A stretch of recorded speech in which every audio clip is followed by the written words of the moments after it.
We're so glad you could come. It's a great time for us to get together and have a chat. We've been busy chatting the last few days. Walter came in Wednesday night, and we had 3 meetings on Thursday. And then yesterday we got up and went to Nebraska and had a meeting with the folks up in Nebraska. And had a great time up there and got home last night. And here we are one more time to share with you folks in this Wichita area and beyond. We're so grateful that you can be here. As I mentioned before, I'm Rick Justin, the senior pastor here. I also wear the hat of the president of the Great Plains United Methodist for Renewal. And so in light of that hat, I care deeply about our church. I care deeply about our annual conference. I care deeply about the churches that are in our annual conference, not only in this conference, but in the conferences throughout the nation, as well as the conferences throughout the world, because we're a worldwide church, all right? And I don't know if you happen to know, but we're in a little bit of a crisis. And Walter's going to talk a little bit more about that here shortly. But right before he does, I just want a little bit of housekeeping things. This is very informal. So, I know how not all of us are 25 anymore. So if you have to get up,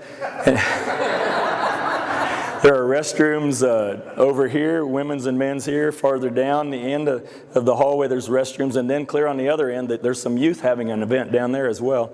There's some larger restrooms there. So you can go all over. And there'll be a break time where you'll have some coffee. You've seen that. And we'll have a time for that. But I've invited Walter and I. We've been on the phone. He and I have been friends for some time. We first met in the late 90s in Lake Junaluska in North Carolina at a meeting there. It was called the Epworth Institute, that was put on by the confessing movement at the time. And it was to bring, at the time, younger pastors together and have conversation about where we were and to really talk about theology and the theology of the church and how it is that we minister within the life of our church and so forth. And so we've had a relationship for some time, and even more so lately, as he's been involved with Good News, as many of you know, and now is involved with the Wesleyan Covenant Association. And in conversation recently, he said, we're trying to get out in our annual conferences to share a little bit more about who we are, because you can be sure there's lots of people who will be glad to tell you who the WCA is, and that might not always be correct information. If it's on the internet, it must be true, right? But be that as it may, at first I thought he was wanting to come during our annual conference session. I thought, oh man, that's all I need is another headache right now. But no, he wanted to just come into the annual conference and to speak. And so that's what we're doing this week. He's here, he's there, he's here, he's there. Pray for him, because he just had some knee surgery, and he is married, but he doesn't get to see her too often. He'd like to go home and see his wife and those kind of things. And anyways, so we were able to work this out and have these meetings and to share. And so this morning he's going to share some of the 101 kind of basic of how it is that we've gotten to this point. There'll be some question and answers. There'll be a break time. We want you to know we'll have a break. And then there'll be more specific Q&A time on the WCA piece of it and so forth. But, the reality is, before we get going, I think it would, to use one of my words, as you all know, it would what? It would behoove. It would behoove us to pray. So join me if you will. God, we come before you on this day, and we thank you, Lord, that we've had a time in song to worship you, and just the great song, that last one especially, wow, on Christ alone, and that we stand on the solid rock of Jesus Christ. And God, we know we're not trying to say that we own the corner of the market on theology or any of that kind of stuff. We just want to love you and your church and be obedient in the process. And God, we know there's just some stuff before us. And we're trying to be faithful, and I know other folks are too, but yet we find some areas that maybe we just aren't always on the same page. And I pray, God, that even on this day, that we'd be mindful, Lord, that we are to place ourselves at the foot of the cross, and to know that you're going to guide us and to lead us, to submit ourselves to the work of the Holy Spirit through this time. And Lord, that you would guide us and direct us and give us some wisdom and discernment. We're not going to have all sorts of answers necessarily today, but we do want to be transparent in the fact that we want to be witnesses for you. And so help us this morning. Be with Walter as he shares with us, and be with each one of us, Lord, that we might hear from you and hear clearly. Let it be so, we pray in Jesus' name. Amen. Well, I want to introduce Walter Fenton here with us, and so welcome him, will you? We're going to...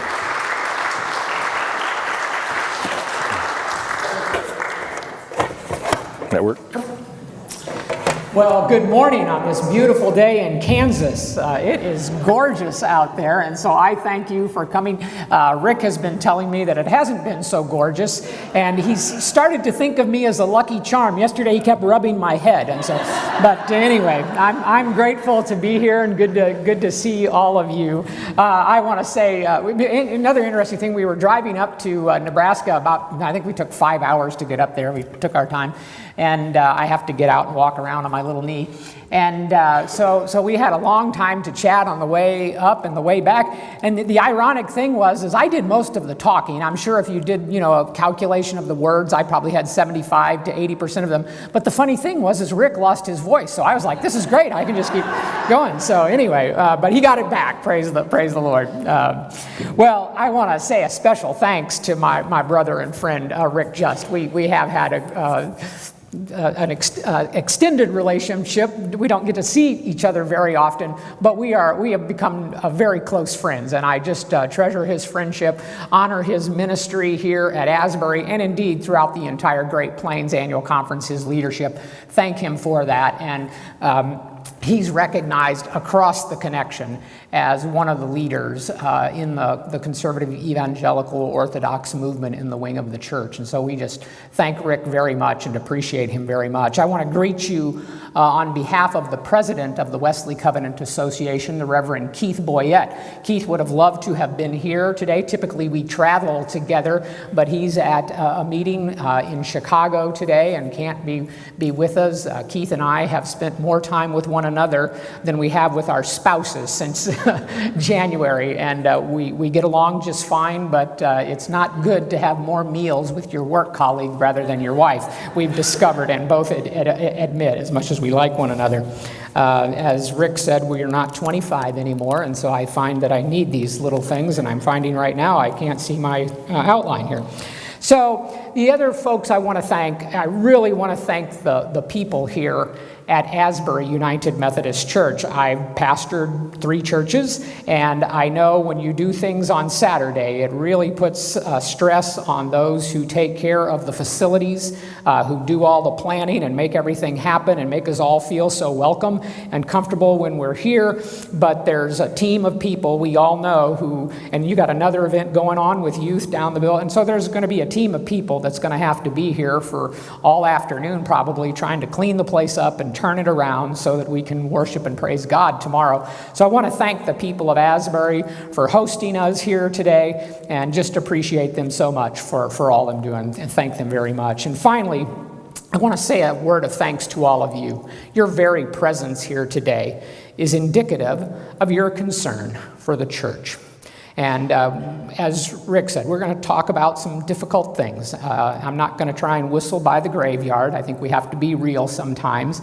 And so I just so appreciate you taking the time to come out, because you love the church and you want the best for the church. And I'm very grateful that you're willing to take the time to do this and to take the message back to your local church. Appreciate it. Well, I'm going to just give you a little bit of the outline of how we're going to do things this morning, so you kind of know the schedule here. I'm going to spend some time defining where the United Methodist Church is at right now and how it got here. Some of you are well aware of it, some of you are not. As my brother Rick said, it's just a fact. Everybody now acknowledges it in the leadership of the United Methodist Church. The church is in the midst of a crisis. And one of the questions that we get asked all the time, Walter, how did it come to this? How do we get here? And so I think it's important that we're all on the same page of how we got here. So for the first session, I'm going to spend a lot of time just setting the stage. I know some of you will be familiar with that. I ask you to be patient because I think it's important. Everybody, every United Methodist Church member, whether laity or clergy, has a right to know how we got here, and we need to set that before we move forward. We'll have a little bit of Q&A time after that, and then we'll take a break. We'll come back, and I will talk to you about the how and the why of the Wesleyan Covenant Association, and talk a little bit about the plans that the Wesley Covenant Association has between now and the called General Conference. We'll talk a little bit more about that. That will take place in the United Methodist Church in late February of 2019. And then I'll talk a little bit about potential plans of the Wesley Covenant Association on the other side of the called General Conference. So I just kind of wanted to get that outline out of the way. And then I just want to take a personal note, a few minutes to some of you don't know me from Adam, and like, who's this guy getting up here talking about the church? So I want to spend a little time. I just decided this morning, I kind of want to just share my testimony. And then frankly, hearing all the praise music, it made me even more want to share my testimony and testify to my Lord and Savior, Jesus Christ. When I was a little boy, my family didn't attend church. I was one of 8 children. I was the 7th of 8 children. The 6 siblings that were older than me I was the closest one in age, was like 6-7 years. But my younger brother was just a year younger than myself. And so they treated us like twins, and we were the little kids.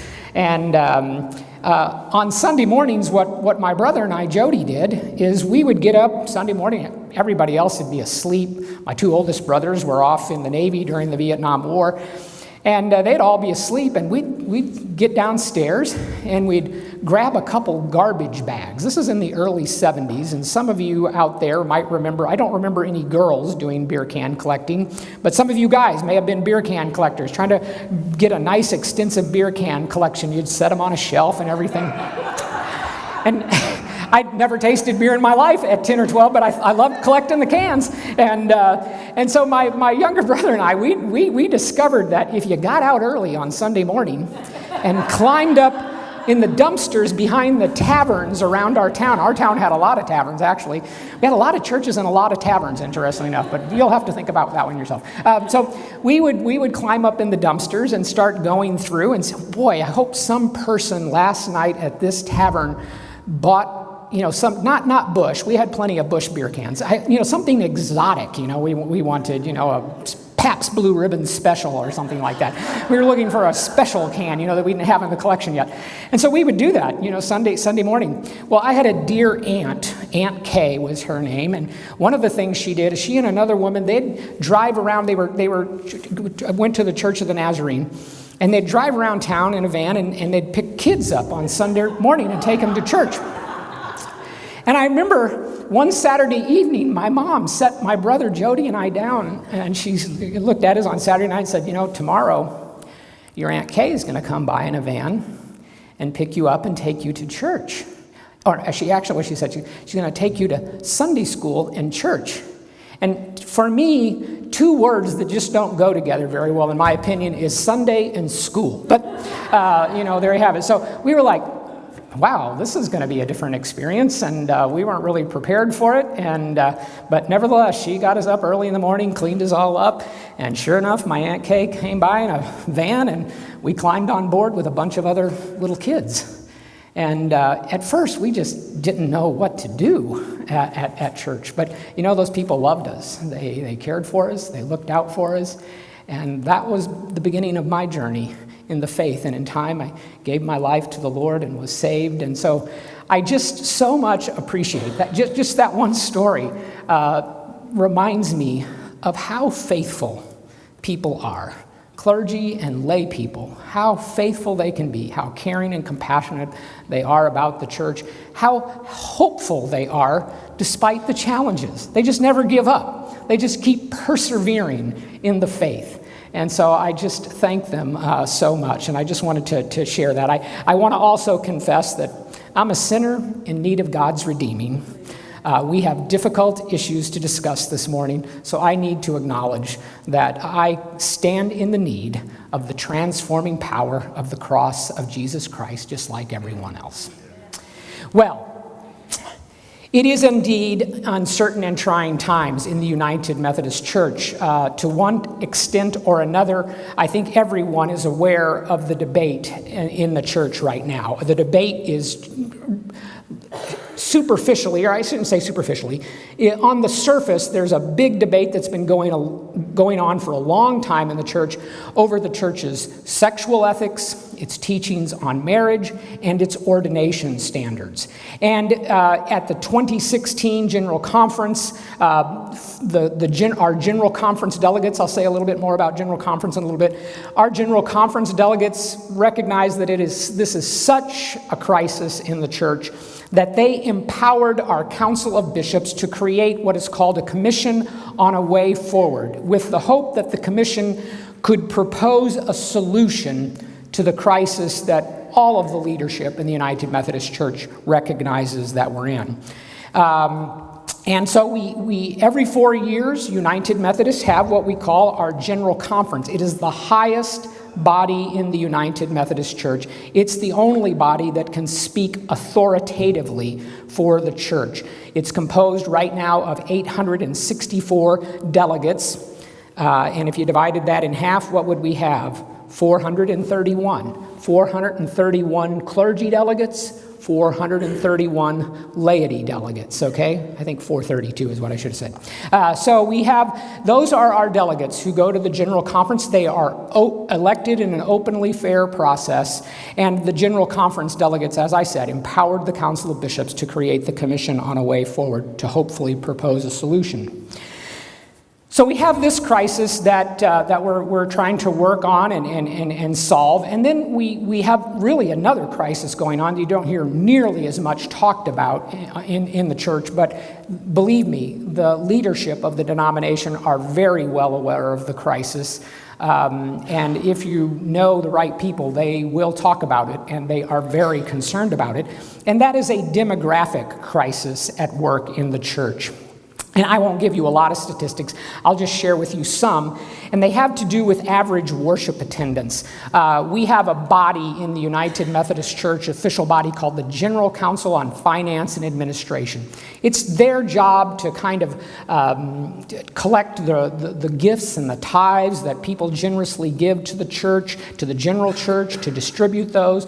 They also, another one of their tasks is to keep all of the data on the church, membership and worship attendance, Sunday school attendance, how many women are attending United Methodist Women. So they keep all of that data for us. And I'll just, one of the most important numbers that they watch is average worship attendance. The GCFA is also responsible for working up a budget, a general budget for the United Methodist Church.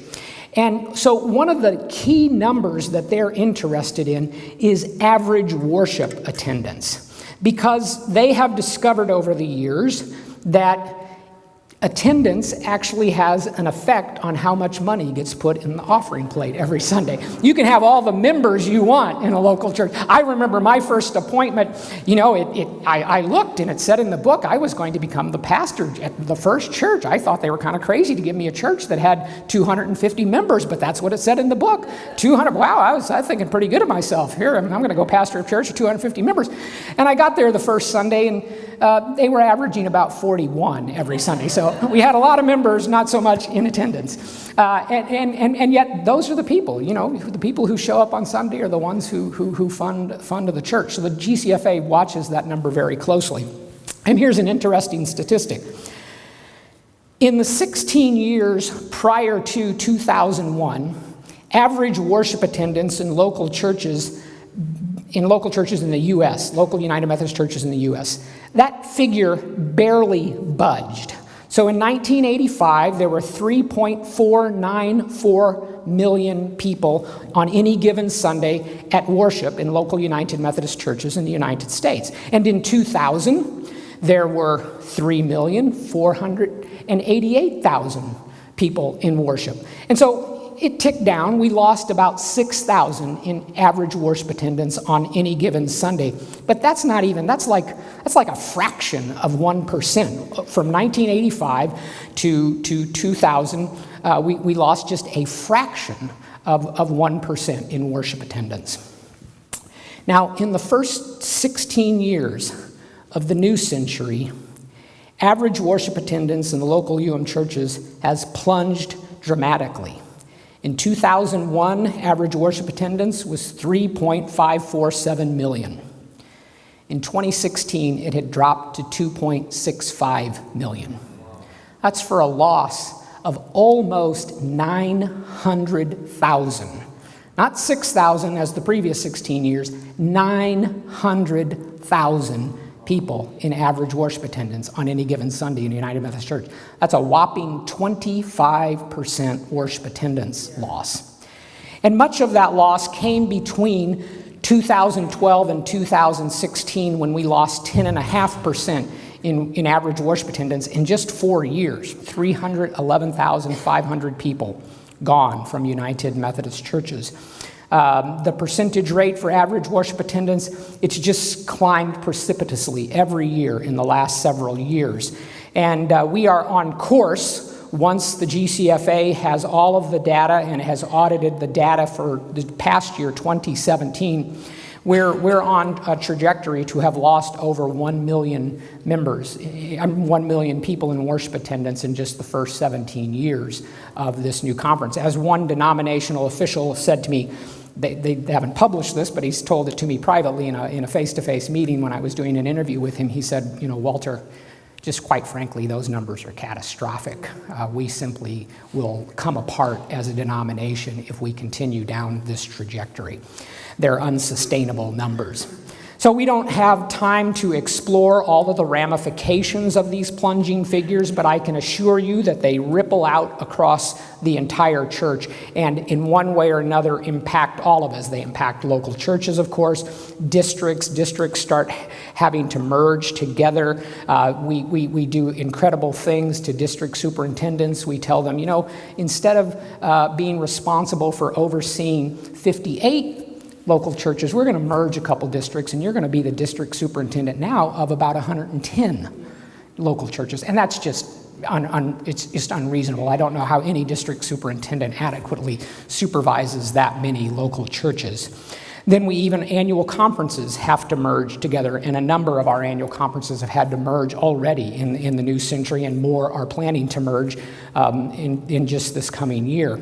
It also affects our colleges and seminaries, and I think the worst thing that it does is it undermines one of the goals that the United Methodist Church has set for itself, and that is to attract faithful and gifted young people into the ministry. And we have some dynamic young people, praise be to God, who really do want to serve. They're passionate. They're not looking to make a ton of money. They just want to serve Jesus and grow a church. But, many of them are married. They went to college. The average college debt that a student graduates from college now is $26,000. Let's say a young female pastor, she has a spouse, and her spouse went to college. Maybe they met at college, and so he's got $26,500 in debt. She's gone to seminary to get a seminary degree. Maybe she's accumulated a little more debt during her master's degree program, and so now she's close to $40,000 in debt, and maybe her husband has incurred more. And then they've got a couple kids. And they, as passionate as they are to want to serve, they need to know that they'll have at least a base salary that they can provide for their family. Even more important than the money, they need some assurance they got some health care so they can take care of their kids. And that some money would be starting to be accumulating towards a pension so that they can retire with a decent amount of money. And so our young people eventually start to do the calculations, and they sit down and talk with the district superintendents. And some of them realize, wow, there's really not a place for me. They can't find a place to send me where I have some assurance I'm going to have a decent amount of money to live on and take care of my kids. Okay? So they're passionate, they want to serve, but we just can't find folks for them. And if we continue to shrink like that, it will be even harder to attract young people into the church. So it is very fair to say, and why I'm spending time on this issue of clarifying the crisis, is there are some people in our church who want to tell us that, well, people say we're in a crisis. Maybe that organization, Good News, they've kind of manufactured a crisis. It's to their benefit. Or maybe that group called Reconciling Ministries Network, they've manufactured the crisis because it's to their benefit. Friends, that is just simply not true. This crisis is not manufactured. Both of these crises over our sexual ethics, our teachings on marriage and our ordination standards, and our demographic crisis are real, and everybody in the leadership of the United Methodist Church recognizes that we are in the midst of a crisis. So, the big question is, well, how did it come to this? I cannot tell you how many times I get asked that question. Walter, how did we get here?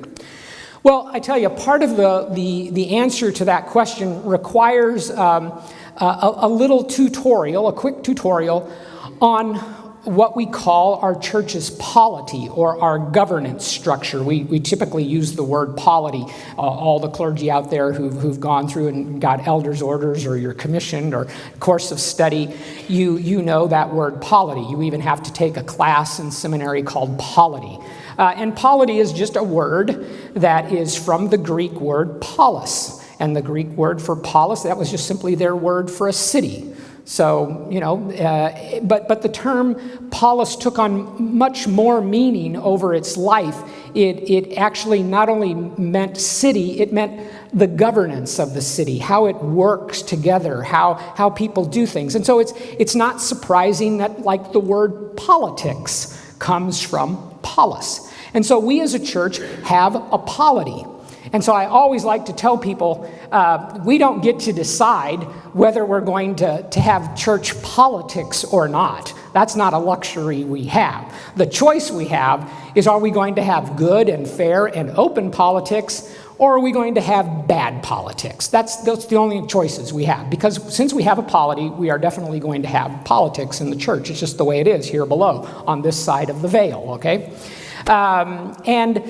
So I want to spend a little time talking about that governance, because I was raised in the Free Methodist Church. I was saved in the Nazarene Church. My whole family actually started coming back to the Lord, and my dad took us all to a Free Methodist Church. I was raised in the Free Methodist Church, but in seminary, I was more and more attracted to the United Methodist Church. And it was really a conscience decision. It wasn't like so much emotional decision as just really a thoughtful decision. I really liked the polity of the church. I thought its doctrine was wonderful. I really didn't see why Free Methodist and United Methodist were still apart. They came apart just prior to this nation's Civil War, but to me, it was time for them to get back together. Because quite honestly, if there weren't names on some of the Free Methodist churches and United Methodist churches, if there wasn't a sign out front saying which was which, you wouldn't know some Sunday morning if you were in a Free Methodist church or a United Methodist church.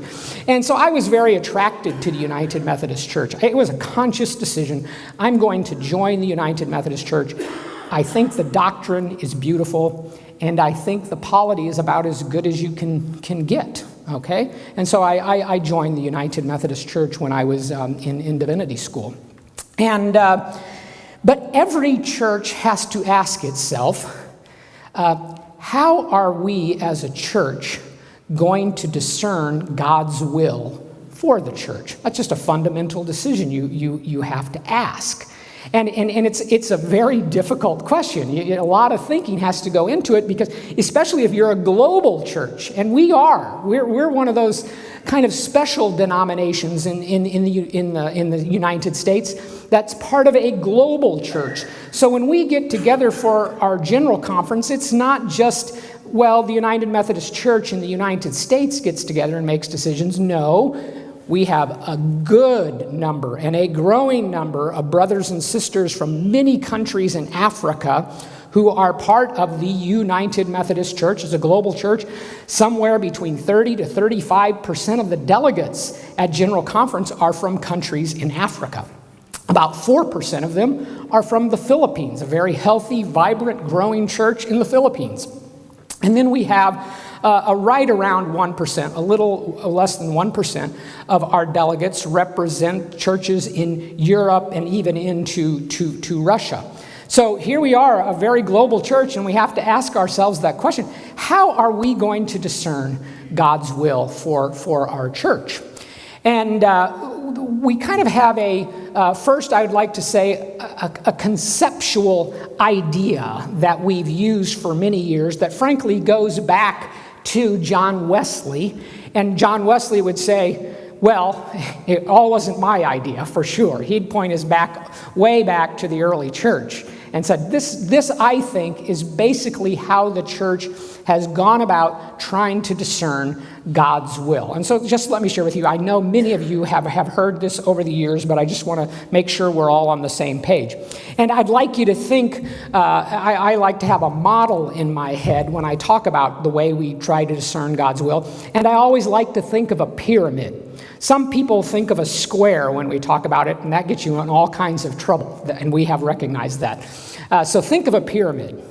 So we have like 4 things that we turn to as we as a church try to discern God's will. And the foundation of that pyramid, and you better have a firm foundation for a pyramid, right? And so the foundation of that pyramid is God's holy word, Scripture, the Bible. Okay, that's the number one fundamental resource. Totally in conformity with John Wesley. If you read any of Wesley's writings, matter of fact, even though he wasn't, he would say, I'm a man of one book. And what he was saying is, that's my foundational resource. Wesley was widely read. He was a scholar who graduated from Oxford and taught there. He read very widely, but Scripture was his foundational source. But there's other ways that we are privileged to discern God's will. And one way, sort of on one side of that pyramid, would be the traditions of the church. And when Wesley talked about the traditions of the church, he just didn't mean the traditions of the church of which he was a part of, which was the Anglican church in the 18th century. He meant the church Catholic or the church universal. So Wesley was very conversant. He was essentially a church historian or a historian of church theology. He knew very well the writings of the Eastern Church Fathers and the Western Church Fathers, loved their writings. He liked to read how they interpreted the Bible because that helped him interpret the Bible as well. And here we are, almost 2,000 years removed from the beginning of the church. And I often think how fortunate and how blessed we are to have this treasure trove of wonderful writings, beautiful stories, challenges that the church went through. I'm always reminding myself, Walter, the challenge we're in the middle of, yes, it's a crisis. We have to recognize that. But the church has been through far more difficult challenges and crises than the one that we find ourselves in the midst of right now. It's just our crisis today. We need to deal with it. But so here we have this great treasure house of resources that we can call upon to try and discern God's will. So the church makes a big deal out of calling upon tradition to help us to discern God's will. Another side of that pyramid is our reason, humankind's ability to reason and rationalize. And frankly, this goes all the way back to the first chapter of Genesis. You know, we are created in the image of God. I mean, that's just, you'll never have time enough to think about what that means. It's just amazing.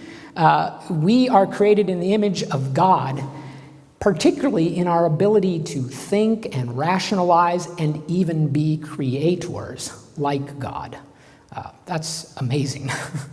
And so we better use that great gift that God gave to us. He gave it to us for a reason, and we're to use that reason, okay?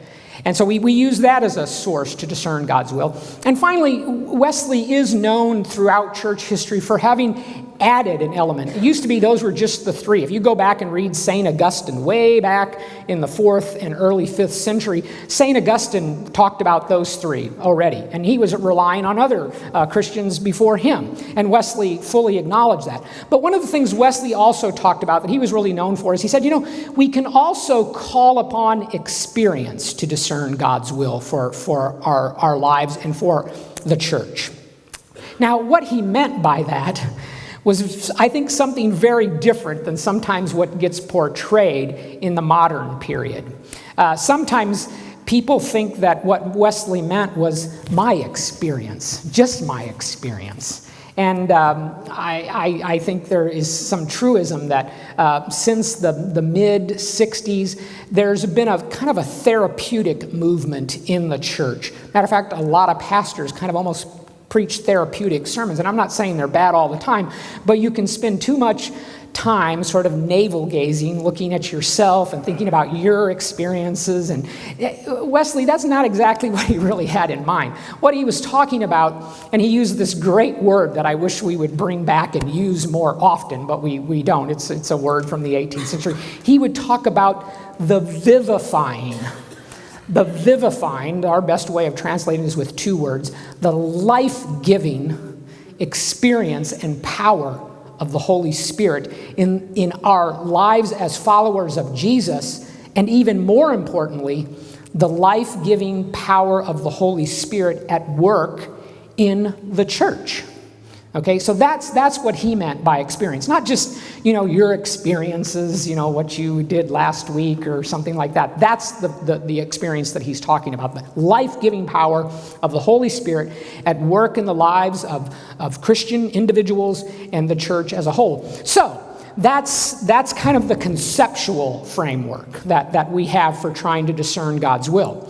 Fine, beautiful, I think, wonderful. But of course, how does that work out in practicality? When the rubber hits the road, when we really say, hey, we have to discern, we have to come up with an answer for a problem that the church is facing, how do we take those things and apply them in any given situation? Well, here's what we do. The Methodist movement, when we were first founded in 1784, we were called the Methodist Episcopal Church. Wesley was a little bewildered by the American colonist and that whole revolution thing, but nevertheless he had to live with it and realize, wow, they really can't be part of the Anglican Church anymore because the head of the Anglican Church is the monarch, the reigning monarch of England. And they just told the reigning monarch to goodbye. And so Wesley realized they can't be part of the Anglican Church anymore. He was still Anglican himself. He died an Anglican. And so he sent over Francis Asbury and Thomas Coke. And so we began to come into existence in 1784, and so we were called the Methodist Episcopal Church. And we were very small at the time. There were other Protestant denominations much larger than the Methodist movement. But by the middle of the 19th century, the Methodist Episcopal Church is the largest Protestant denomination, indeed the largest denomination, Christian denomination in the nation, because the influx of Southern and Eastern Europeans really happened in the latter part of the 19th century, and with the immigration from Eastern Europe and Southern Europe, then the Roman Catholic Church began to become the largest church in the United States. But at the time, it was the Methodist Episcopal Church. And so it shouldn't surprise any of us that as our church governance began to take on shape, it looked a lot, very similar, not identical, but quite similar to the way the government was organized. So, the government has a legislative branch called Congress. We have General Conference. That's our legislative branch of the church. The government of the United States has an executive branch, the presidency, and all of that goes underneath of it. We have the Council of Bishops. Okay, that's our executive branch. They're responsible for executing the teachings and the rules of our society together, of our church together. Okay, and then of course we have a judicial branch. It's called the Judicial Council. Some people just refer to it as our Supreme Court. Okay, and so we have those branches, and we use those branches to try to discern God's will, particularly the General Conference, and so we use those conceptual ideas I talk about through these various branches of the church. And I want to spend just a quick little time here talking about the General Conference. Some people, this is so sweet. Last week we were down in Central Texas, and a layperson got up and she said, "I'm just a layperson." And I said, I had a prof in college who banned the word "just" in front of some words. I'll be preaching here tomorrow. I'm not even sure you're going to be here tomorrow. So So he banned the word just, and so I said, let's be honest, any clergy who's really honest with him or herself, the church doesn't happen without the laity. Right. So nobody's just a lay person. And her question was, well, who elects these delegates? How long do they get to serve? How's this all happen? And it was a great question. And so here's how we do it. It's a very fair and open process. For every ordained elder or commissioned pastor you have at your local church, 2 laity are going to represent you at your annual conference. And if you'd like to be an annual conference delegate, I'd encourage you to get in touch with Pastor Rick and say, I'd like my name in the hopper. It may mean an election. You might have to run against another layperson in order to be a delegate, but you're entitled. And then there would be a free and open election in your church as to who the lay delegate's going to be. And so at annual conference, every 4 years, the annual conference elects a number of delegates from its annual conference to represent the annual conference at the general conference. And so each annual conference is apportioned a number of delegates based on their size. Okay? And then they have what are to be, sometimes they're not, unfortunately, but they're supposed to be very fair and open elections. And so let's say, how many delegates do General Conference, Great Plains Conference have right now? Well, we had the combination. Right. So we had the 2, 4, 6 plus the alternates and so forth. But just the General Conference delegates, how many? So we would have 6. 6. And then, right, Dixie? What's your General Conference delegation, Dixie? 12. Okay, yeah. Right. So your annual conference has been apportioned by the General Conference 12 delegates to go represent you at General Conference every 4 years. And what happens is at annual conference, you're going to elect, the lay delegates are going to elect 6 lay people, Dixie's one of those, and you're going to elect 6 clergy delegates to represent you at the General Conference, and you also elect some delegates, some alternates as well. Say someone gets sick, can't make it to the General Conference.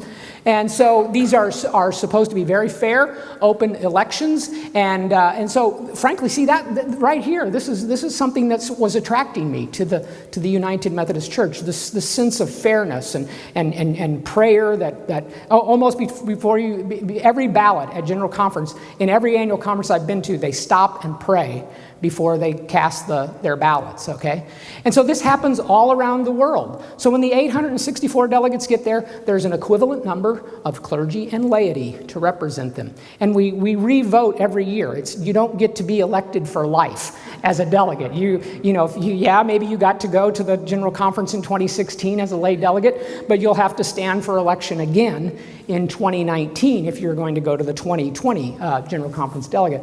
And so it's at General Conference where we try and put those conceptual ideas into practice for discerning God's will as the General Conference delegates contend with a number of petitions. Friends, over 1,000 petitions were submitted to the General Conference in 2016, okay? Some people, I've heard good clergy say, oh, General Conference is just a big junket for higher uppity clergy and laity who happen to get elected to General Conference. I have been to a number of General Conferences and observed many General Conferences. I can tell you it is not a junket. It's anything but a junket, particularly for laity, because many of them, they will literally take vacation time so that they can go to the General Conference. And by the end, it lasts 7-10 days. And by the end, I look in their eyes, they are physically, emotionally, and spiritually exhausted. They're up very early in the morning and go to bed very late at night. I would say on average, most of our delegates are getting somewhere between 4 and 6 hours of sleep during General Conference. They are just exhausted and talking about very emotional things because the goal is to get through all of those petitions. So they first have to divide up in a bunch of legislative sections, and then they will try and take up the legislation as a full plenary session. The full body gets together and tries to take these up. And what they're trying to do is take those conceptual ideas and apply them to any given issue before them. And by the way, These petitions, they come from all over the church. Every one of you are entitled, if you are a member of the United Methodist Church, are entitled to submit a petition to the United Methodist Church. It's a very fair process. And here below, since no one of us knows the mind of God completely, we try to work together to discern the mind of God. It's the best way we know how on this side of the veil, as I like to say, okay?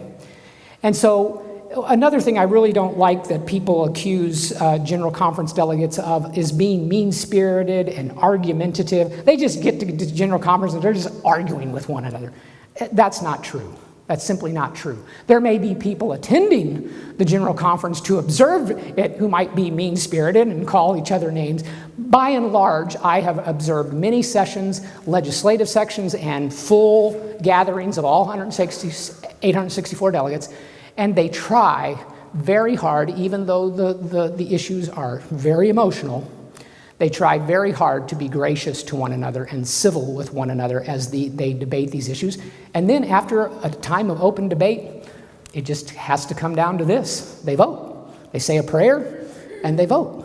And so we use this very, very fair process to get our delegates, very, very fair process so that people can submit petitions. And then we have all vowed that since the General Conference is the highest legislative body, that what they approve, I had to stand up and at an annual conference, Rick did, many of you sitting here had to, and you vow that you will follow the teachings. Not only will you follow them as a pastor, you will promote them and teach them. That's what you vow to do. And am I thrilled about every exact thing the United Methodist Church does? Of course not. No one of us is. But I can try and change it if I want to. But once my proposed change is heard, if it's accepted, fine. If it's not, I have to be a part of the team and say, I will follow. I made a vow that I would follow the teachings of the church. And frankly, all of you who are members of the United Methodist Church took membership vows. And essentially, you vowed to do the same thing, okay? Maybe the vows were a little bit different, but by and large, they're pretty much identical. So that's how we do this process, and I am so appreciative of it. And so now I want to talk more specifically about General Conference, okay? And the issue that's before us of our church's sexual ethics, our teachings on marriage, and our ordination standards. The issue first came up in 1972. The Methodist Episcopal Church, the Methodist Church, these are just other iterations of our name over our history, never had any teachings. We had sexual ethics, to be sure. Every church has to have sexual ethics. Jesus taught us some sexual ethics himself, and of course there's sexual ethics in the Old Testament. And every church has boundaries with regards to do with our human sexuality. We all praise God for the good gift of human sexuality. It's a great gift. But like so many gifts, they have to have boundaries to them, or we will get ourselves in no end of trouble. We all know that, you know. And maybe we don't want to talk about it, but we all know we will get ourselves into trouble without boundaries. And so one issue that our church had never publicly had a statement on was the issue of practice of homosexuality. And there were some folks in 1972 wanting to liberalize our sexual ethics and have a statement that allowed for practicing homosexuals to be members of the church and things like this. And so the conference had to take it up. This is 1972.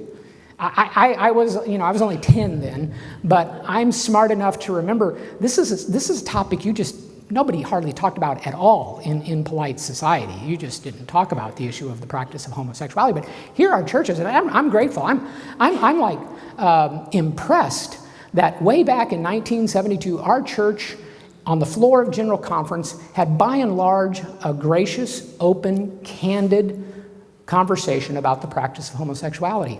And did they come up with some mean-spirited statement? Did they just look at say, the two references to the practice of homosexuality in Leviticus chapter 18 and Leviticus chapter 20 and said, that's good enough for us, we'll just take those passages where the practice of homosexuality is called an abomination? Did they take that passage and look at? No, they didn't. They looked at all of Scripture. And they came up with what I think is a gracious statement, particularly for the time and place. They said, this is what we believe, that All God's people are people of God and are deserving of respect and of God's love. They are precious children just as much as all the rest of us are. But we as a church find the practice of homosexuality incompatible with Christian teaching. And there you can kind of see the conceptual ideas working out. They just didn't say it's incompatible with Scripture, incompatible with Christian teaching, which includes the Bible, the traditions of the church, reason, and the vivifying power of the Holy Spirit at work in the church. That's how they came to that conclusion. And so that was our statement in 1972. And so for a number of years, we continued every general conference, this issue would come up again and again, every 4 years. And in some ways, I think it was a very necessary and healthy conversation that we would have over and over again. Let's be honest here. Many of us grew up in homes, my mom and dad never sat down and talked to me, gave me the little birds and bees lecture. They just kind of hoped I would learn it, which is kind of silly because you know who I learned it from was my friends in high school. That's a disaster. And now, of course, we have so many ways, so many forms of media. And I just fear for children today. If we in the church don't talk about sexual ethics with our young people, boy, we have just run the white flag up the pole and we will reap the whirlwind, and we are reaping the whirlwind for not having done our jobs by talking to our young people and helping them have a healthy understanding of our sexual ethics that will help them in their marriages, will help them in their adult lives. And so I think that for a long time, the debate we had in the church was necessary and healthy.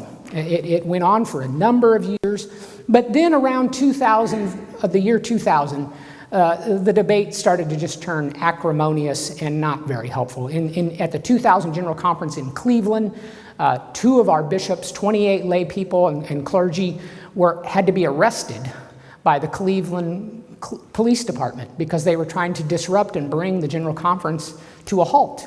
And so literally, some of our bishops had to call the Cleveland Police Department to come in and remove. Actually, they were taken down to the police municipal building. So they were arrested. We arrested 2 bishops and 28 laity and clergy so that we could move forward in the conference. In 2004, we were in Pittsburgh for General Conference. We celebrate Holy Communion almost every day at General Conference. And during one of the times of Holy Communion, it was not long after the General Conference had revisited once again all of the issues, took the votes, and said, no, we're going to reaffirm our teachings, our sexual ethics teachings on marriage and ordination standards.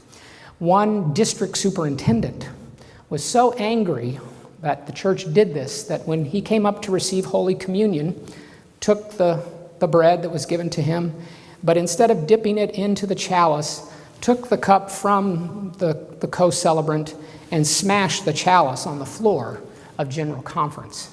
When it gets to that, you know, as a church, you're kind of in trouble. Things are not becoming a civil debate anymore. They're becoming very acrimonious. In Fort Worth, Texas, in 2008, after votes were taken once again, a number of protesters just crossed what's called the bar of General Conference. Dixie can be inside of the bar of General Conference because she's a properly elected delegate. I can't be. I'm not an elected General Conference delegate. I can sit and observe, but I have no voice. I can't stand up and say something. There's a representative from my annual conference to speak for me, and I'm to stay off of the floor of the General Conference. That year in Fort Worth, a number of people just rushed onto the floor, crossed the bar of the annual conference. They had a black shroud with them. They went up to the communion table and draped a black shroud over the Holy Communion table and brought the proceedings of General Conference to a halt. It took us 2 or 3 hours. The bishop said, we don't want to have to arrest people ever again.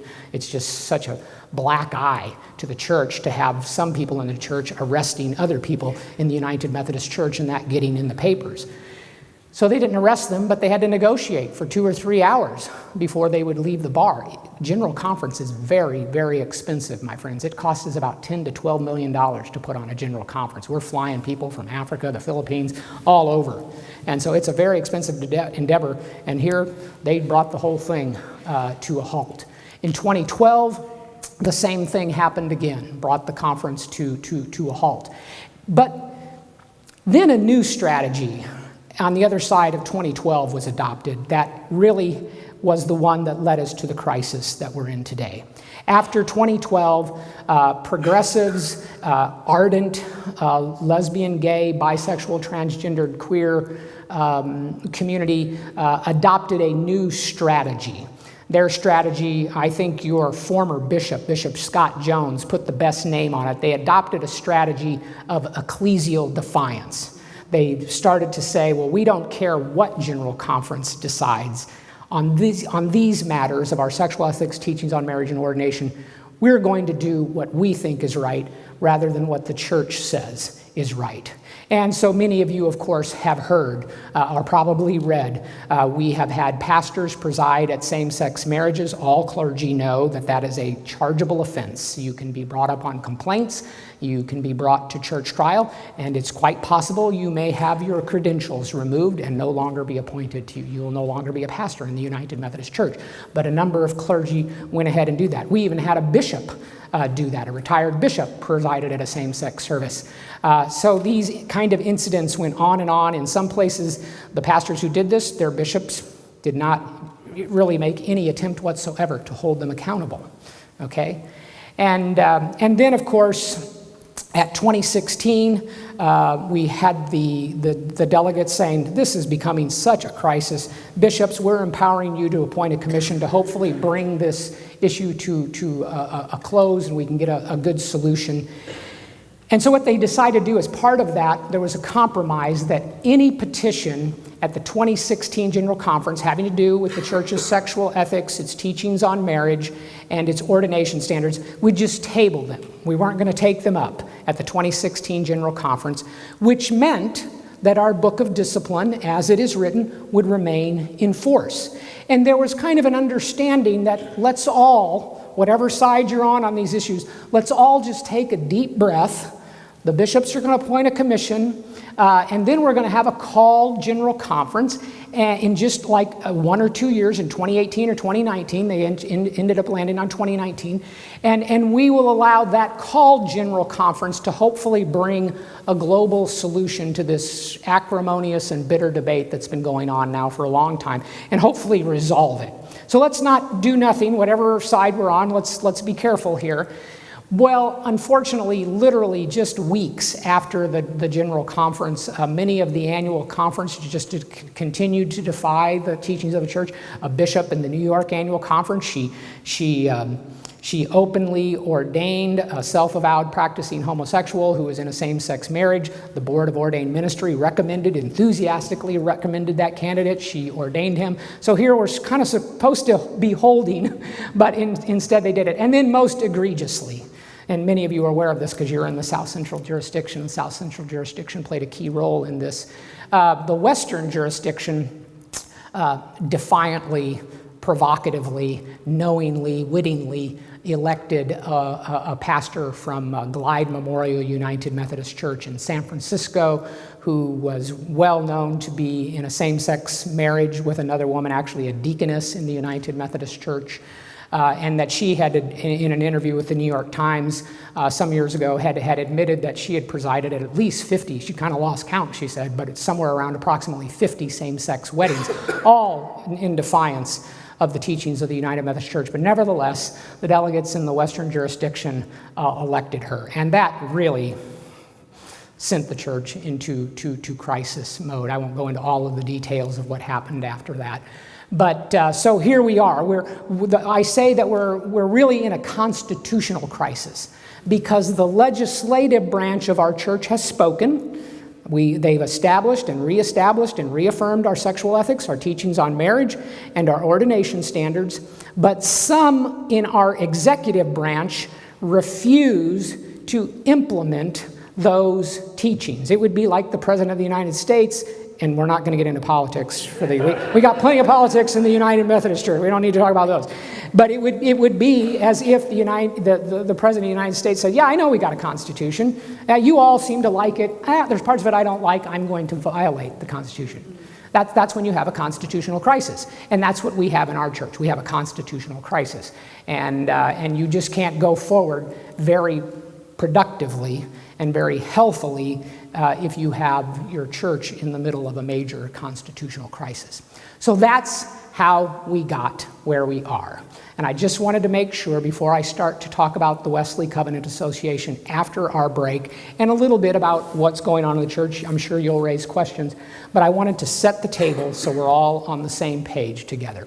So before we take a break, I think we have about 5 minutes. And if anybody has questions about what I just said there, I'd be glad to answer them. I do want to say now, and I'll say it again, I know these are emotional issues. I know these are contentious. You're maybe a member of a United Methodist Church that you and your ancestors have been members of for years. Perhaps your church has a cemetery right next to the building, and your loved ones, some of your loved ones are buried right next to the church building.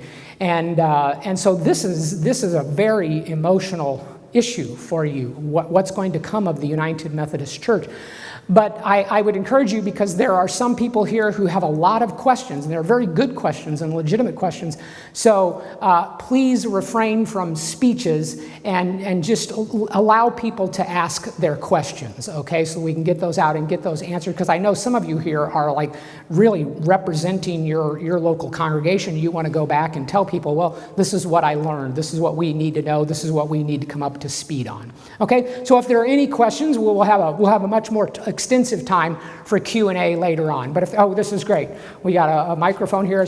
I want everybody to hear the question. So raise your hand and I'm sorry, that's Pastor Susan. Pastor Susan will come and bring you the microphone so everyone can hear your question. So any questions right now about the presentation? And these are questions referencing what you just... Primarily what I just said. We'll have time to ask questions about the Wesley Covenant Association in the second half. Much more time of Q&A. But if you have any questions now, that's fine. Well, that's great. We are going to get a... Oh, I'm sorry, is there a question somewhere? Yeah, the gentleman back there in the booth. So I'm surprised he could just turn my microphone off and take the...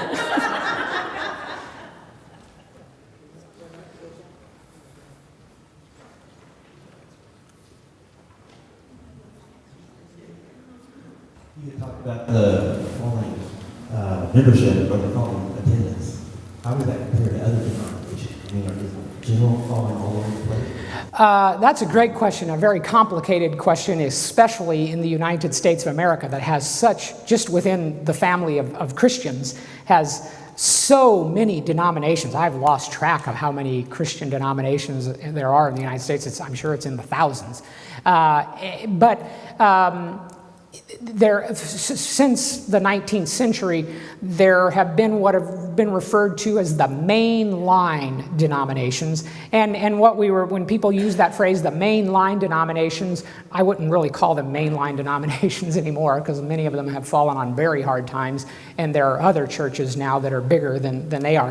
But the mainline denominations, really in like the 1950s in the United States, that were well regarded, had millions of members, hundreds of thousands at least, if not millions of people attending on Sunday morning, were churches like the United Church of Christ, the Episcopal Church, the Presbyterian Church USA, Evangelical Lutheran Church of America, the American Baptist Church, and then the United Methodist Church, or in the 50s we were the Methodist Church. And so people who aren't even Christians, sociologists, academics who just think it's fascinating to follow the development of Christianity in the United States have done tons of research. One of the biggest firms is the Pew Charitable Fund that does tons of polling on denominations in the United States. And our brothers and sisters in the mainline denomination, Evangelical Lutheran Church of America, Presbyterian Church USA, Episcopal Church. Help me here. Who am I forgetting, Rick? What's that? American Baptist, yeah. These, not so much the American Baptist, but the other three, United Church of Christ. So Evangelical, Lutheran, Presbyterian USA, Episcopal Church, and United Church of Christ have all been through the same debate that we're all going through for about the same number of years, by the way. But those four have kind of got, in some way, as painfully as possible, have in some ways got on the other side of the debate. They've had fallout. So take the Episcopal Church, for instance. The Episcopal Church, not near as big as the United Methodist Church, but quite similar in its polity and its form of church governance to the United Methodist Church. Well, they really had a falling out in the first decade of the 21st century. And now a good number, a substantial number of Episcopalians left the Episcopal Church and formed a new denomination called the Anglican Church of North America. And so now Anglican churches of North America, local churches like that, are popping up all over the country, particularly in the eastern part of the country where Episcopalianism has always been fairly large.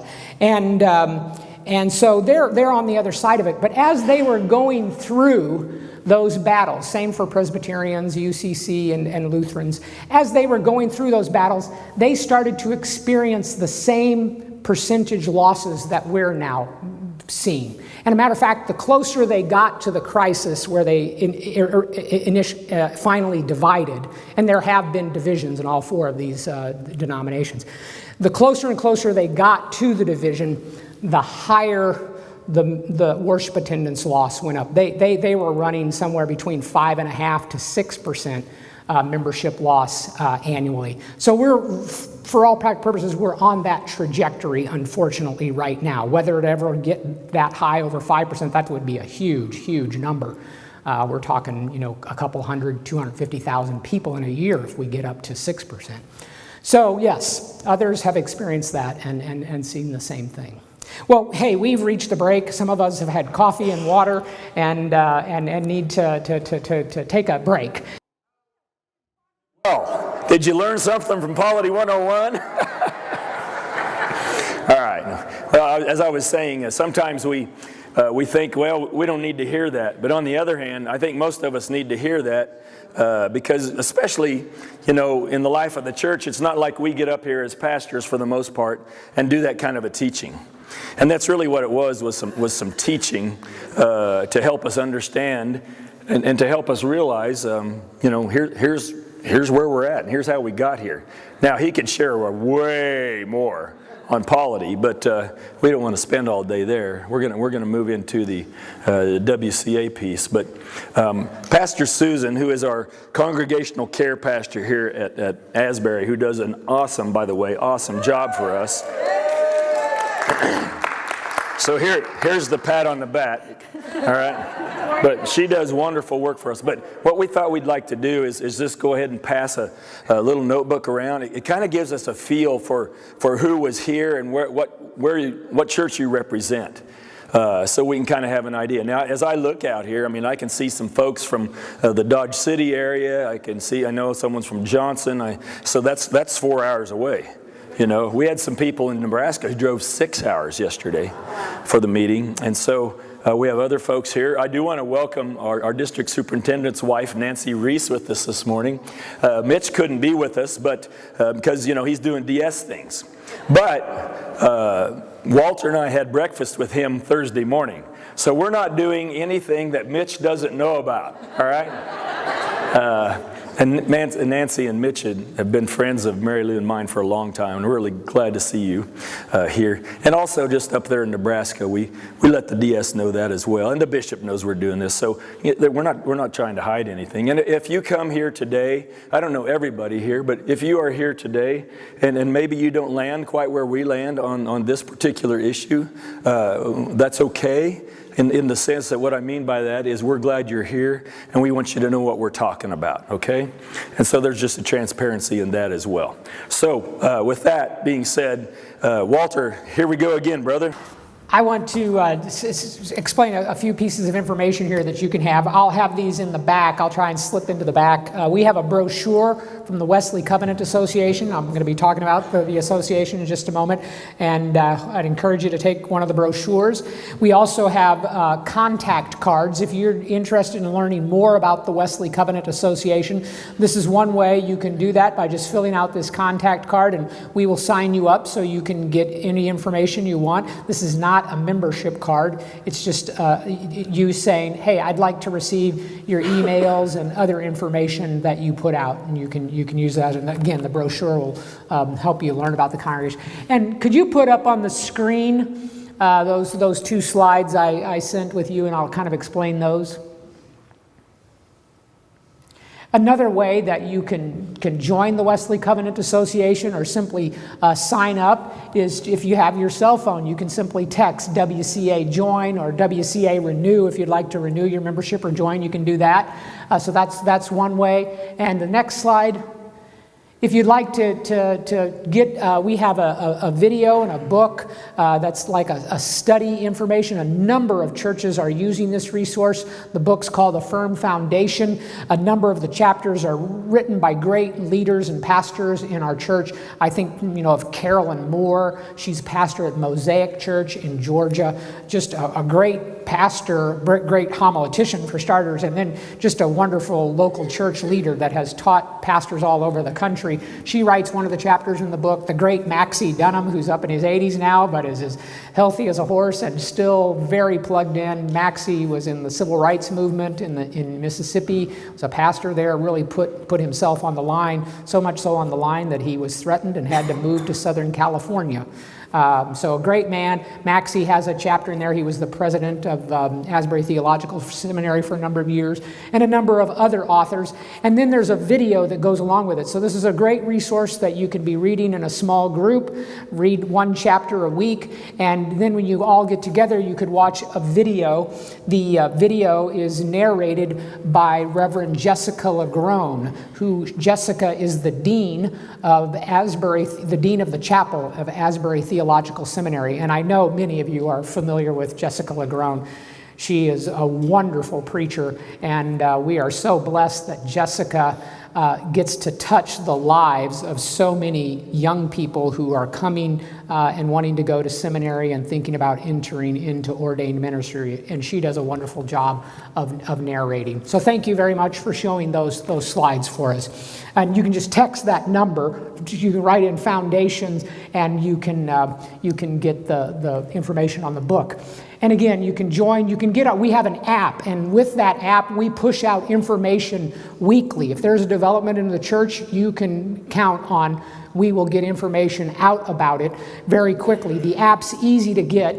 All you have to do is, go to the Google Store or the App Store for Apple and simply type in WCA app. So WCA app, and you can download the app. And if you just put the push notifications on, it'll always pop up. You can make it go away real fast, but it'll always have something almost every week that you can read about what's going on in the United Methodist Church. And then we just do a lot of articles that help lay and clergy people think about core teachings of our church. Right now we're doing a series on grace and really exploring how our great founder John Wesley conceived of how grace works in the lives of Christians. So there's that kind of resource, and then again, if there's major news in the church, we will put out a piece that you can read, and we have a website, WCA or wesleycovenant.org, and you will see that in the brochure, and we'll have those in the back.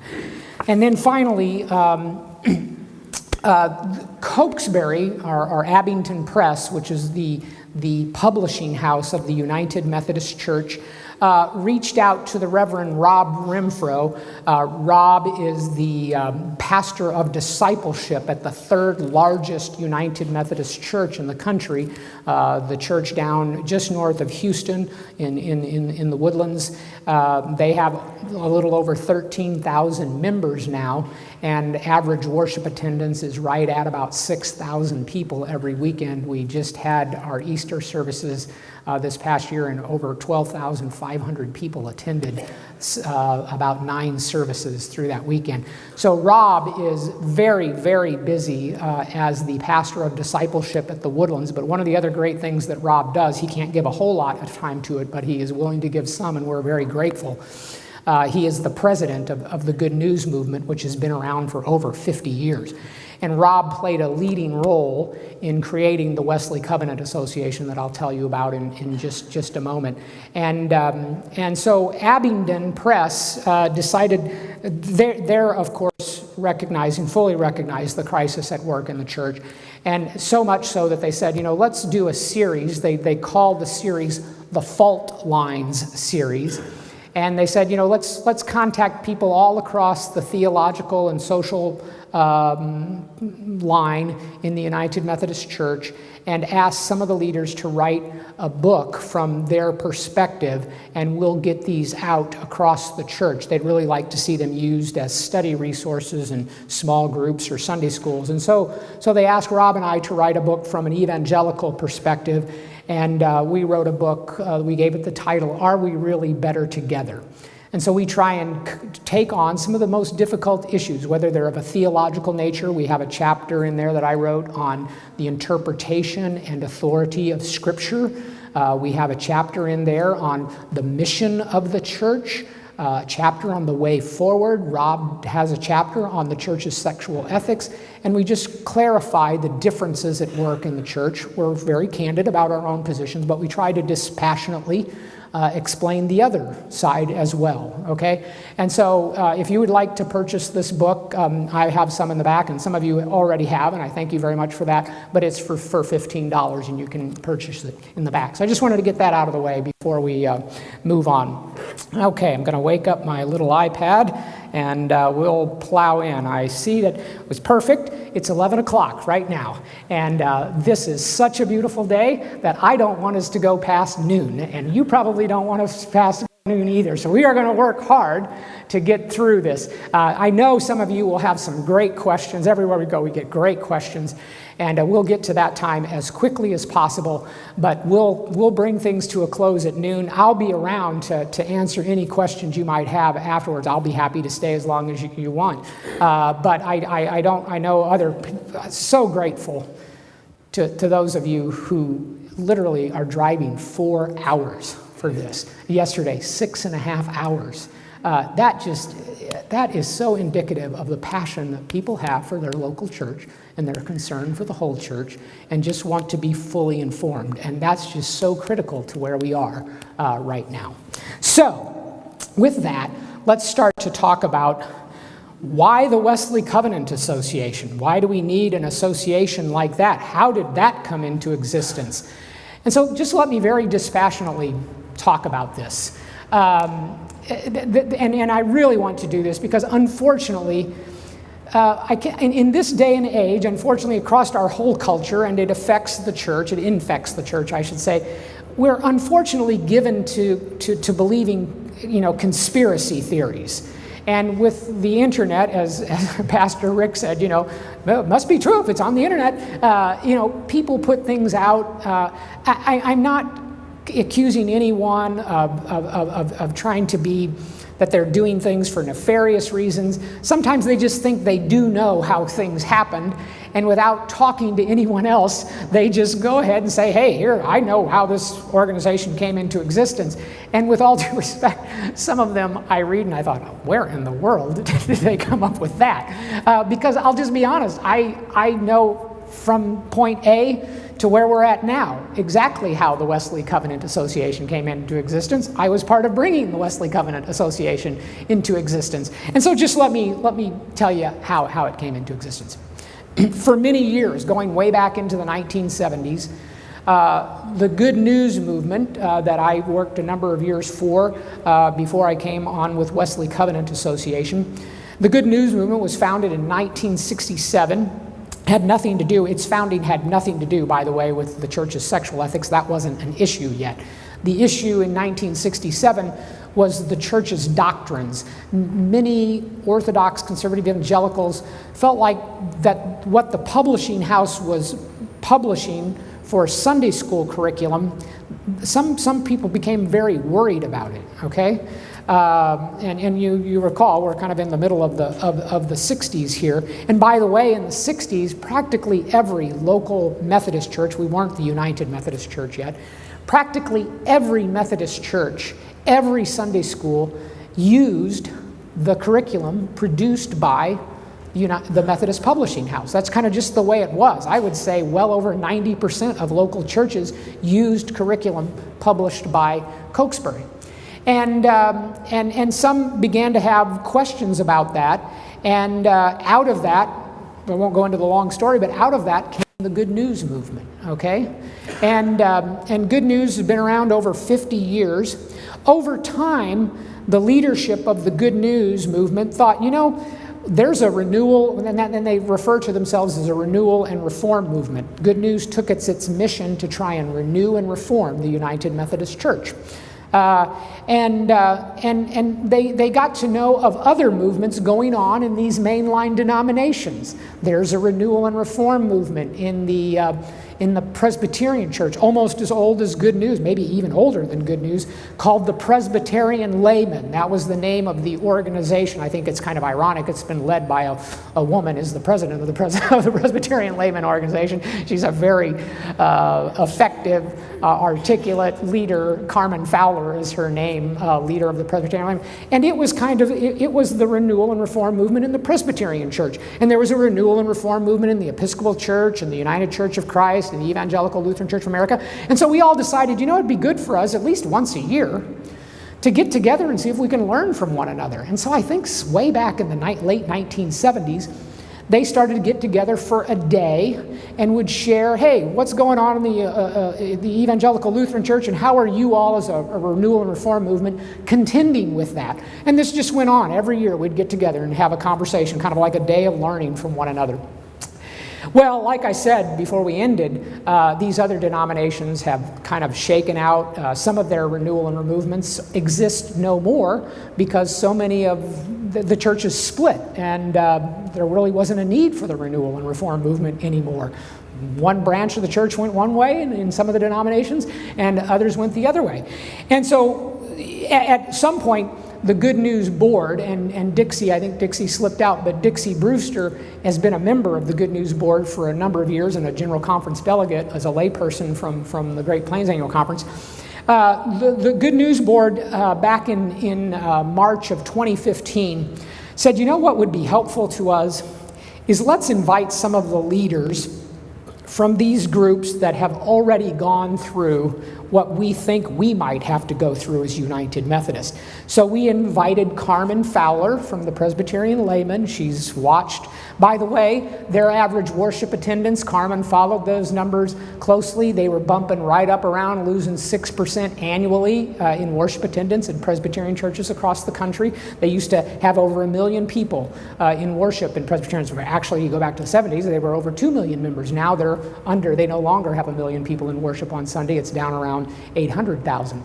And so we invited Carmen. Carmen, you talked to us about how things shook out in the Presbyterian Church USA. And then we invited a gentleman by the name of Bishop Clark Lowenfield. He's a bishop in what's now called the Anglican Church of North America. And we said, you come and talk to us as well. Both of them came at the same time, and it was just a great meeting. And both of them said, boy, you don't want to get caught flat-footed. You don't really know when the big blow-up's going to come. You don't know when the crisis, if it's going to come or when it's going to come, but you should be prepared. And Carmen, frankly, was quite candid. She said, you know what?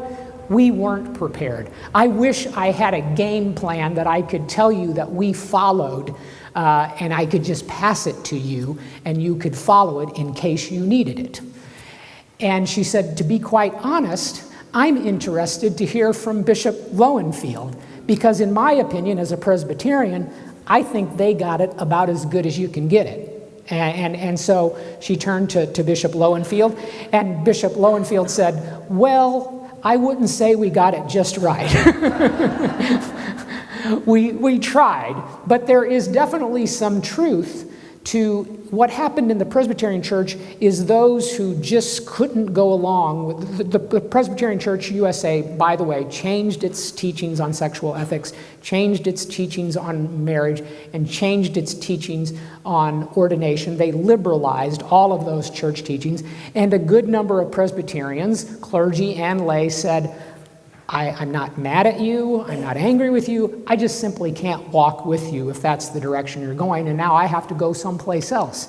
And since there wasn't something ready for people, churches and local people to go to, they just kind of scattered into 5 or 6 different directions. Some new denominations were created. There was the Presbyterian Church of America that was already in existence. Some of them went that direction. So they just kind of scattered. Some of them went independent completely. We don't want to be affiliated with anybody anymore.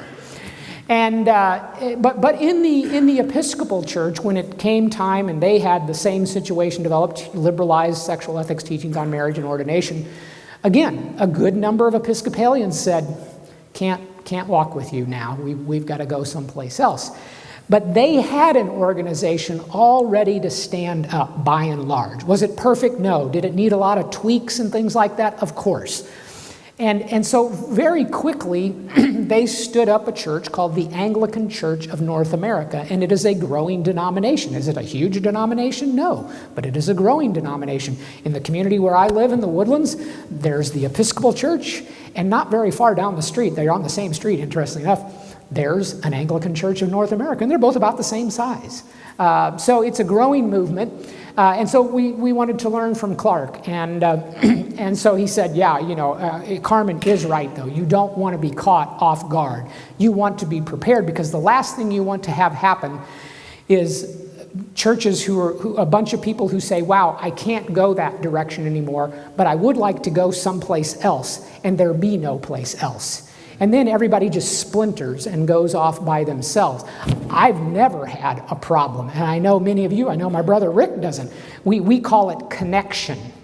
I've never had problems with the connection. We call ourselves a connectional church.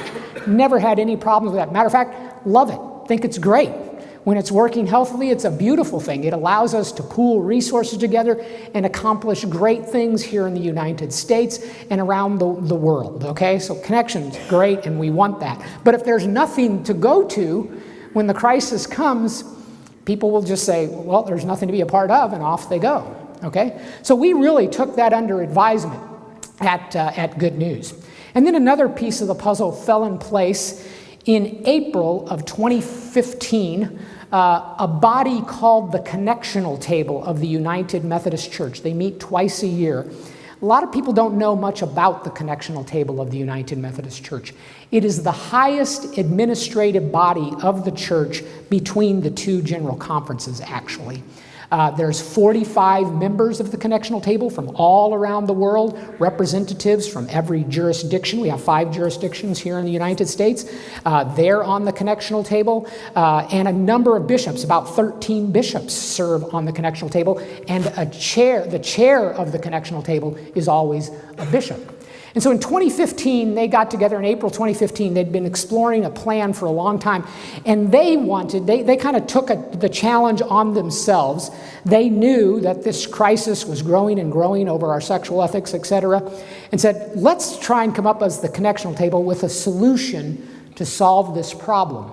And their solution, the name of their plan that they came up with was called A Third Way. And they decided that the best way to resolve the problem is what we in the Good News Movement, Confessing Movement, and other organizations refer to as a local option. Not pejoratively, we just think it's a good description, and I'll tell you why here, it'll become evident. The Connectional Table said, let's do this. We've got a church that is just so divided over these issues. Why don't we do this? Why don't we tweak the definition of marriage a little bit in our social principles of the teachings of our church? And we already say that we believe that marriage is between one man and one woman. Let's just tweak it a little bit and say, traditionally, we believed that marriage was between one man and one woman, but we also now recognize that marriage can be between 2 people. Okay? Sounds rather innocuous, but that was the proposal, one piece of the proposal that they were going to make to the General Conference. They're putting this plan together as the connectional table. So that's one piece of it. The second piece was they said, you know what? Clergy, when they're ordained, they get ordained in their annual conferences. They don't get ordained at a big general conference. It's the annual conference that ordains our clergy. Why don't we just leave it up to every annual conference to decide whether they want to ordain openly self-avowed practicing homosexuals? So if one annual conference says, yeah, we'd like to do that, well, they'd be entitled to do that. If another conference says, no, we can't do that, they would be entitled to do that, okay? So sounds very fair. And then the third piece of it is that let's leave it up to clergy, each individual clergy person, whether he or she wants to preside at a same-sex service. If you don't want to, Walter, that's fine. If pastor a few miles down at another local United Methodist church wants to preside at a same-sex service, that's fine too, okay? So you see why we refer to it as a local option. It's really sort of devolving the question to local folks, okay, all the way down to just a pastor. And while it sounds reasonable, it's got some serious problems, and here I'm going to meddle a little bit and critique the plan for you real fast. This is very problematic. We're not talking about the design of your church, okay? What your building's going to look like. That we pretty much all said. We can be. Well, we like a local option with how church is like. We're not going to make Asbury Church make it look just like another United Methodist Church in Wichita. We're going to allow some latitude.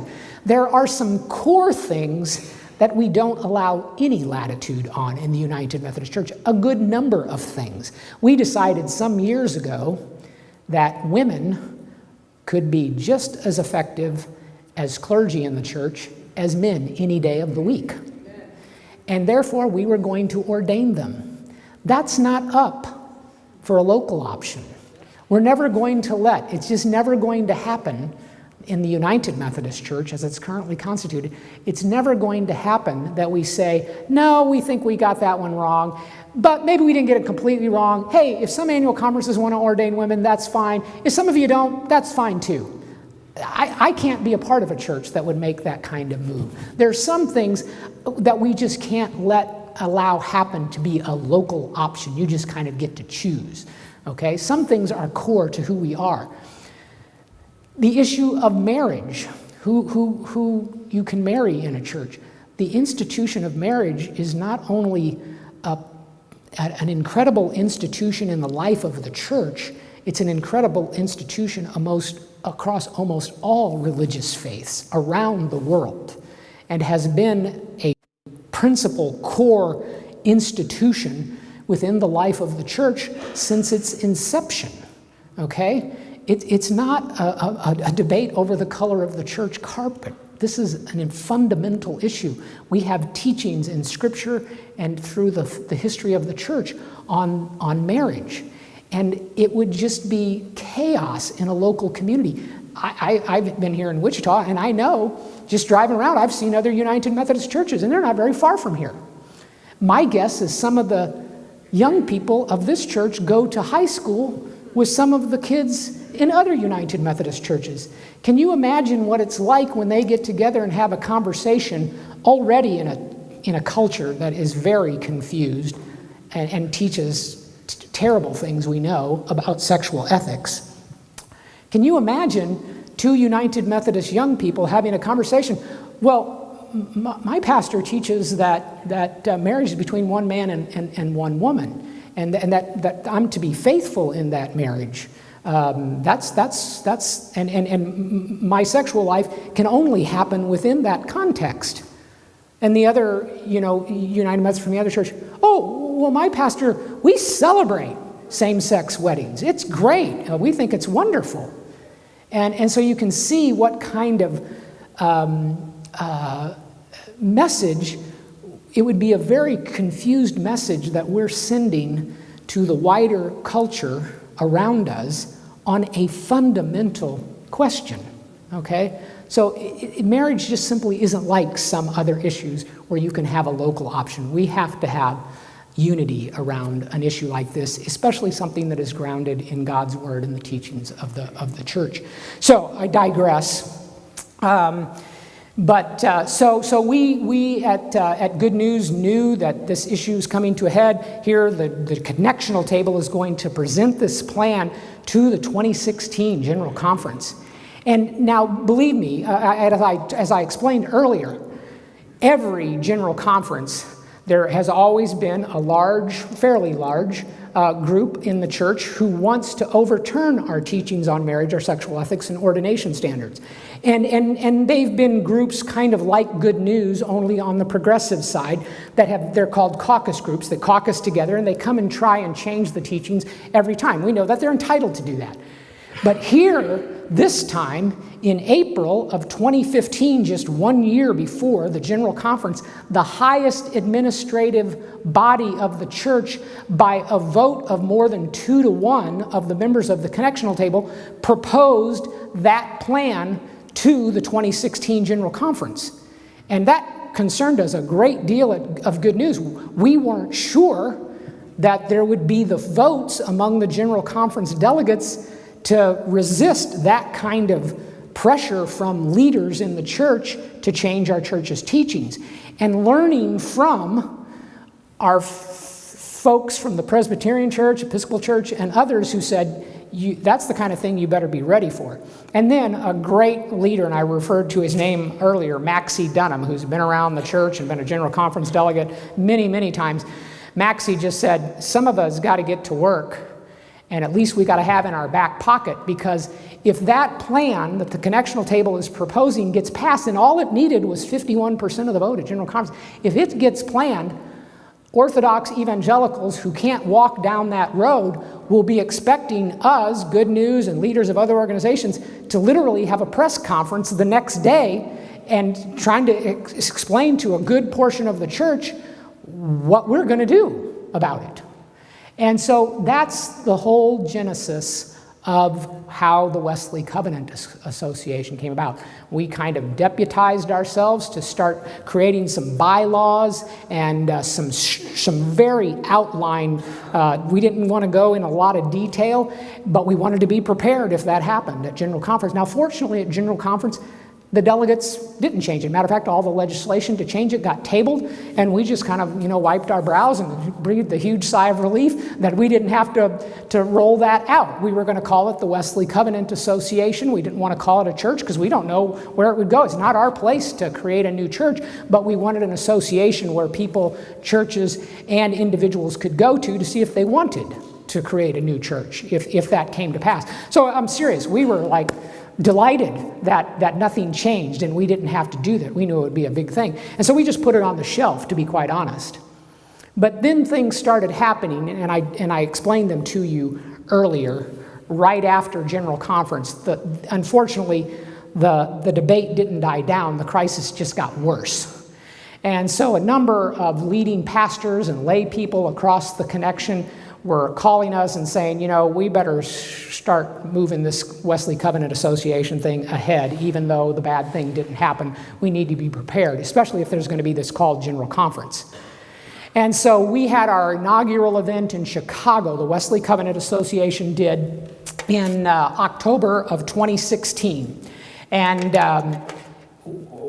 I was charged with trying to find a venue and the agenda for how the conference, recruiting speakers and all of this. And here we started this, I remember it was the last week of June, to try and get ready for this conference and create a whole new organization. We wanted the organization to be within the context of the United Methodist Church. And so I remember calling around, trying to find, we just wanted a one-day conference, so people didn't have to spend a lot of money. We wanted to try and keep as many people as possible from having to have to get a hotel room as possible. And I remember calling around to venues, and we were trying to look to a venue that's close to an airport so people from all over the place could get in, get out as quickly as possible. And I remember getting on the phone and starting to call venues in Atlanta, all the normal places, and maybe Nashville, maybe New York, or whatever. And And I would say, I don't know how many people would come to this event. We've never done one before. We'd like to rent some space in your venue. Well, when would you like to the space? Well, in October. And this is October of 2016. You mean October 2019 or 2020? No, I mean October of this year. And some of them would just say, you don't know what you're talking about, which pretty much was true. But incredibly enough, there's a large convention center, I forget the name of it now, right near O'Hare Airport in Chicago. And they said, you know what, we're booked Monday through Thursday. And then we got a big conference coming in called the Comic-Con. I think it's a big comic book coming in on Saturday and Sunday. They said, but we have Friday free. So if you could, shoehorn your thing in then, you're welcome to come and use the space. And so they said, how many people you have coming? Well, I don't really know. They must think this guy is we're not sure. Even if he's got the money, we don't know that we really want to allow him to do this because he seems very confused. But nevertheless, flew up to Chicago, good colleague of mine, a pastor in Chicago. We went and looked at the venue, and huge room, could have held 2,500 people. I said, well, I'm confident we're not going to we may need a quarter of this room. I can't imagine any more than 500 people coming.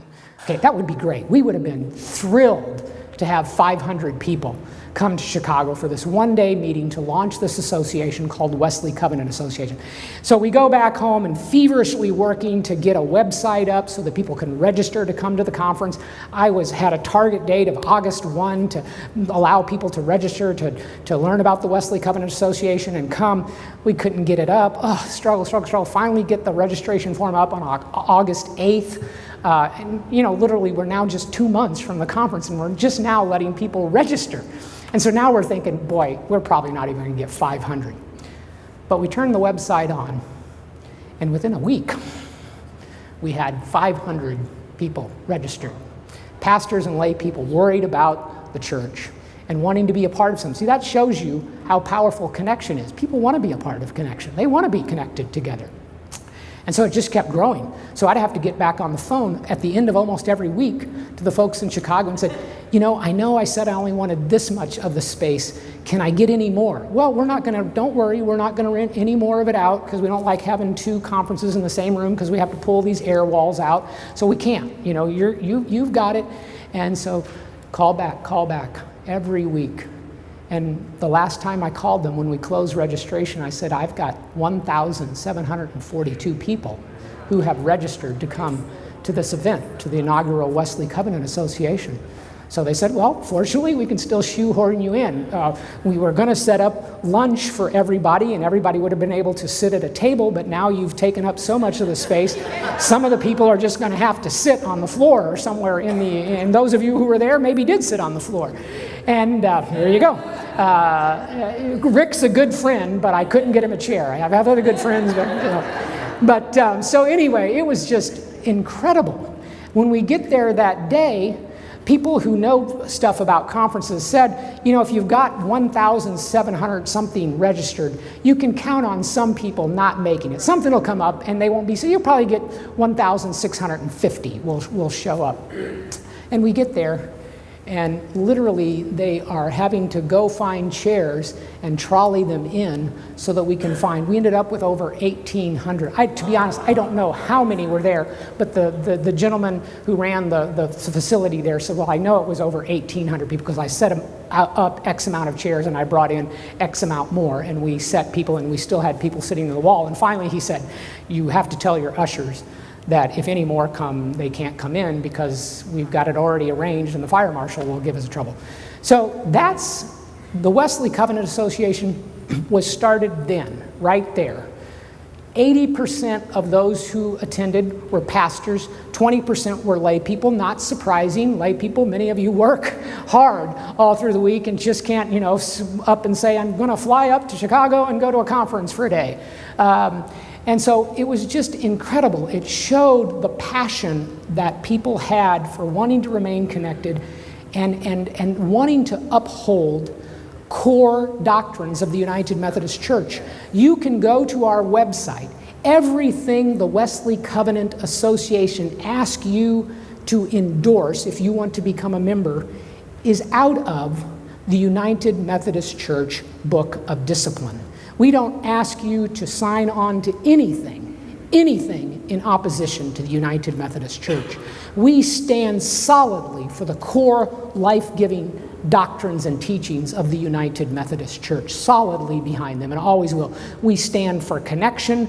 We want a healthy and whole church. We don't want to see the church divide. But if it is going to divide, if that is what happened, if a group wants to walk one way and people of good conscience can't walk that way with them and want to walk a different way, then we want to be there so that we can still have a connection. So we're praying fervently and working fervently that we remain united, but it would be irresponsible of some leaders in the United Methodist Church not to face reality and say, whether we like it or not, there is the potential for division in the church. The Council of Bishops knows that. The General Conference knows that. Everybody in leadership in the United Methodist Church knows that this is a possibility, so that we are preparing for that eventuality should not surprise anyone or upset them. We're not trying to divide the church, but doggone it, we're going to be ready if it comes to that, okay? So we have to be prepared. So that's how the Wesley Covenant Association has come into existence. We have a number of things that we stand for, but again, all in conformity with the teachings of the United Methodist Church. Right now, many of you are aware that there are 3 plans on the table. I'm not even going to go into them. Somebody may have a question, and I'll go into them if you need me to.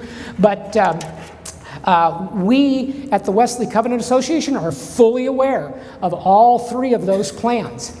And so some time ago, when we knew that there were 3 plans, way back in the fall of last year, when we knew that 3 plans were being discussed by the Commission on a Way Forward, we immediately, at our fall meeting last year, created 3 task groups. And each task group is assigned with coming up with a detailed white paper on how we at the Wesley Covenant would respond if that option was passed at the General Conference, okay? And we even created another task force because unfortunately there's a 4th possibility that could happen at the called General Conference. It's a very dire one, and we hope it doesn't come to this, but unfortunately it is a real possibility. And that is that the General Conference delegates can't come to any decision, that no plan can get a majority. And then we will have spent approximately $5 to $7 million on the General Conference, the Commission on a Way Forward, special meetings of the Council of Bishops, special meeting of our Judicial Council, spent all of this money, and we'll have got nothing at the end of it. I hate to say it, that's a possibility. I give that possibility about a 49% chance of happening, that we come out of General Conference with nothing. I think they'll come up with a plan. I give them a 51% chance of doing it because they all know that if they don't, I'm not saying the plan they come up with might be a good, it might be a bad plan, but I think they'll get a plan because it would just be a disaster to have spent all that money and we all walk away from St. Louis, which is where the General Conference will be, with nothing, okay? So we're ready. I'm not going to go into detail of those plans. We get charged with being divisive and schismatic for simply preparing for what might possibly happen. People, well, told you, see, Wesley, the Covenant, they're already planning to do this or that. Well, of course we are. Of course we are. But for some reason you get charged as being schismatic for planning for very, very potential realities. Again, we would be irresponsible if someone wasn't doing that.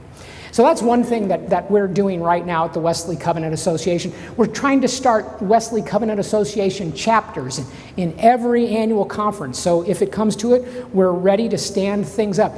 We already have 25 annual conferences that have Wesley Covenant Association chapters. We have 5 to 10 more that are in the process of becoming chapters. And so we're encouraging that, and folks are coming right along. This is literally a grassroots movement. I want to remind you that.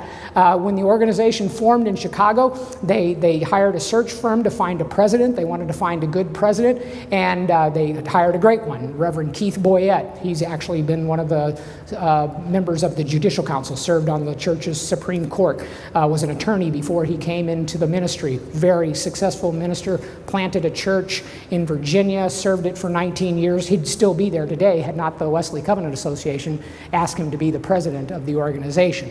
And so he comes with a wealth of knowledge, a wealth of experience in the United Methodist Church, passionate about the United Methodist Church, was raised since he was a little boy in the United Methodist Church. So he's just the kind of guy you want to have lead the Wesley Covenant Association. And so we really, this is such a grassroots movement that we didn't get our president until the middle of July last year. For a while, he was the only employee of the Wesley Covenant Association. He hired a tremendous executive assistant by the name of Teresa Marcus. She does so much work. And then I came on in the middle of October, and we have been traveling around the country. We've been in, I think, somewhere between 12 and 15 annual conferences since January, doing just these kind of events that Rick helped plan here, visiting tons of United Methodists, tons of laity who are becoming aware that, wow, this could affect my local church, and I want to know what's going on. And so it's a very quickly growing, rapidly growing movement within the United Methodist Church, the Wesley Covenant Association is. And so we will be ready on the other side of the special called convened general conference. We don't have general conferences that are special called very often. We've only had one other one, and that was just to kind of tidy up some things when we became the United Methodist Church way back in the late 60s, early 70s. So this is truly an unprecedented time that we are in, and the Wesley Covenant will be able, easily, on the other side of the conference, to say how we will respond based on what the General Conference decides, okay? I want you to be assured of that. So, that's a primer on the Wesley Covenant Association, how we got where we are today. If you have any questions, specific questions about the Wesley Covenant Association or the plans that are being mooted around the church right now, that the Council of Bishops literally is having a meeting that will convene, I think, Sunday or Monday this weekend. And they will be meeting for 4 days. And we will be very interested to what they say after they finish that meeting. And then there's a special called meeting of a judicial council meeting to take up a case that pertains to all of these matters. And they'll be meeting on May the 24th. So a lot of developments will happen here in May in the life of the United Methodist Church. And we can get into those if that's where you want to go. If it's not where you want to go, that's fine. So I'm going to turn it over. Susan, thank you so much, Susan, for helping. I'm going to turn it over to questions. Hey, Walter, right will you define those terms real quick, though, again? The evangelical Orthodox terms? Okay. Just quickly. Yeah. Very quickly. When I use evangelical, matter of fact, Rob and I's book, we were happy to take the term. They called and said, would you be willing to represent the evangelicals?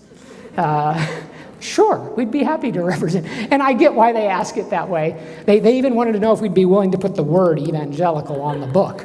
That's because, in fairness to them, they know that even some evangelicals in our culture today don't like referring to themselves as evangelical anymore. Unfortunately, the term has kind of got hijacked into the national politics, and now many good evangelical people are reticent to even describe themselves as evangelical because they think unchurched people then pigeonhole them and think they're this kind of person because they call themselves an evangelical. And that's very unfortunate. I just take it as a challenge. It just means I have to work all the harder to help people understand what the word really means. And it's a New Testament word, of course. It's from the Greek word euangelion, which means the good news. And we all know who the good news is. It's Jesus. It's not some political figure or anybody. It's Jesus is the good news. And our job is to go and tell people the good news of Jesus Christ. And so I'm happy to be an evangelical. And that's all we mean when we use the phrase evangelical, okay? Orthodox is a term that many people in the church, particularly clergy, have been using to describe themselves. Some of them as a replacement for the term evangelical, some as an additional identifier. And Orthodox is another one of those great words from the Greek language. It makes me think of my big fat Greek wedding. Everything is, you get a little Windex out. And so Orthodox simply means right believing, okay? Right believing. And it's a term that the church has, that not just the United Methodist Church, but the Church Universal has used for centuries. many centuries. And we have some core doctrinal teachings. One of our core doctrinal teachings is the atoning sacrifice of Jesus Christ on the cross. That's another one that's not up for local option. If you're going to be a United Methodist, you don't get to decide, maybe not. I'm going to take the local option on that one and say, not so much. No, it's core to who we are. And if you want to be a part of this, you have to confess that doctrine. And it's an orthodox doctrine. It's right believing, to believe that Jesus Christ is your Lord and Savior because of his atoning sacrifice on the cross. So a lot of us use that term to describe who we are. And then, of course, the term conservative, we're not trying to identify with any political party. That has nothing to do with how the term is used in the church. The term is used in the church is just from the word conservative, is really from the root word conserve. We're simply trying to conserve some things that we think are core to who we are. We're very open to change. I mean, just think about how much the church has changed over the past 50 years. My guess, and this is no indictment or no criticism at all, my guess is 50 years ago, the worship experience in this local church would have been different than it is now. And that's okay. That's okay. We need to change sometimes. Our goal is to reach out to people and share the good news of Jesus Christ, and we have to update that for our time and place, and that's fair. But some things we have to conserve. They're so important, they're not up for change. And so that's what I mean when I use those terms, conservative, orthodox, evangelical. Okay? So Susan's going to turn it over, and I think we got one question right here immediately. Questions, not speeches. Steve Morgan, clergy. Are any of the plans being developed consistent with the beliefs and values of the WCA? Thank you very much. And that's the 3 plans as quickly as I can. I know some people aren't even aware there are 3 plans, and that's totally legitimate. But so we're all on the same page. Let me just clarify the plans as quickly as I possibly can. The commission is the one that has produced these plans. And they're producing them for the Council of Bishops. It was the hope that the commission would come up with maybe 1 or 2. They'd give the plans that had more or less fully fleshed them out. They'd give them to the Council of Bishops. The Council of Bishops would look at them, maybe choose one. Frankly, that was the hope, that the council would gain consensus, that most of the bishops would gain consensus around one plan so that they would present to the special called General Conference just one plan to consider. But not surprisingly, this should not surprise us at all, the commission, the individuals that the bishops selected to be on the commission, they're representative of the United Methodist Church. Guess what? After meeting for a year in a number of face-to-face meetings, United Methodists from all around the world, they decided they couldn't come up with one plan. They couldn't gain consensus. They couldn't gain consensus around 2 plans. So they offered 3 plans. And so the first plan is essentially a plan that I think most conservatives would be in support of. And it would strongly reaffirm our sexual ethics, teachings on marriage, and ordination standards. But it would add some additional accountability measures that would make it difficult, or hopefully make it difficult, for clergy and bishops to violate the discipline without consequence, because that is going on, unfortunately, on a fairly regular basis in the United Methodist Church right now, okay? So that's in broad outline. There's more detail to it, but in broad outline for right now, that's Plan 1. Plan 2 is essentially that local option I talked to you about earlier. That's another plan. The bishops call it the one church model. By the way, that's not a plan that the most ardent progressives like, okay? They don't like that plan. And a matter of fact, some of the most ardent lesbian, gay, bisexual, transgender, queer caucus folks, and I need to stop here.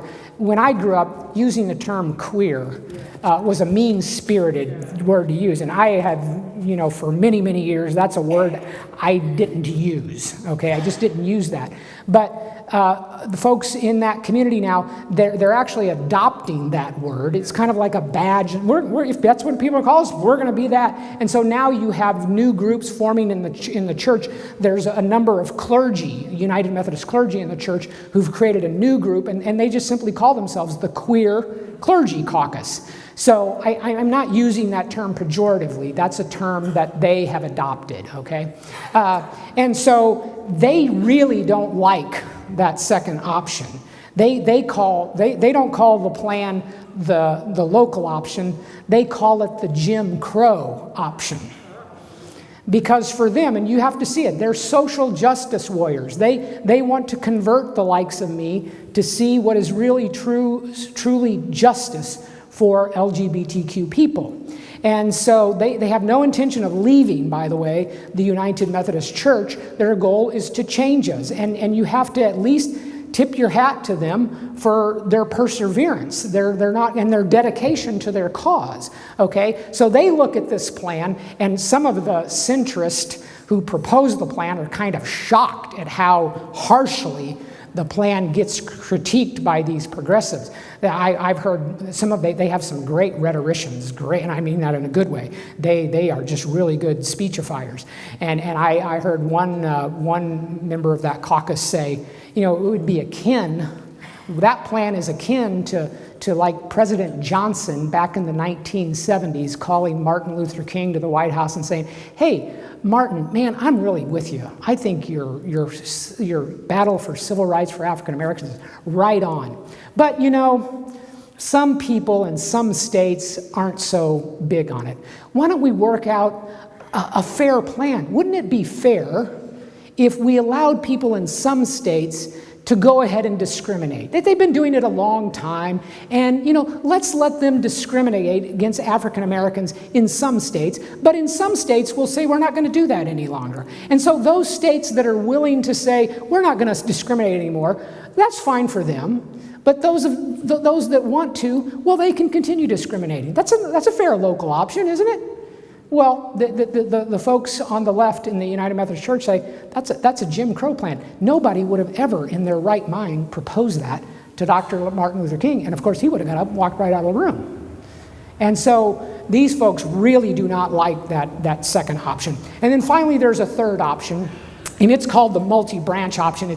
I'll just be honest, it's convoluted, and it'll take me a second to explain it. It would leave in existence something that might be called the United Methodist Communion. You kind of think of it a big umbrella. I'm going to mix the metaphors here in a second because you just have to. So you'd have a United Methodist Communion, and underneath that there would be some things that we maybe all could say we're okay with existing for everybody. So you'd have the same, you'd still have a council of bishops of the whole communion. Our current bishops would still be the bishops of the whole communion. Everybody likes the United Methodist Committee on Relief. It does great work. Anytime we had a terrible hurricane down in Texas, and we were very thankful that United Methodists all around the country immediately started giving to UMCOR, and it really helped all through the Gulf area of Texas to recover from the hurricane. We're still getting money from the church for that, and very thankful for it. It's one of the great things about connectionalism. And then there's pastors are very thankful for our General Board of Health and Pension Benefits, which is now called WestPath.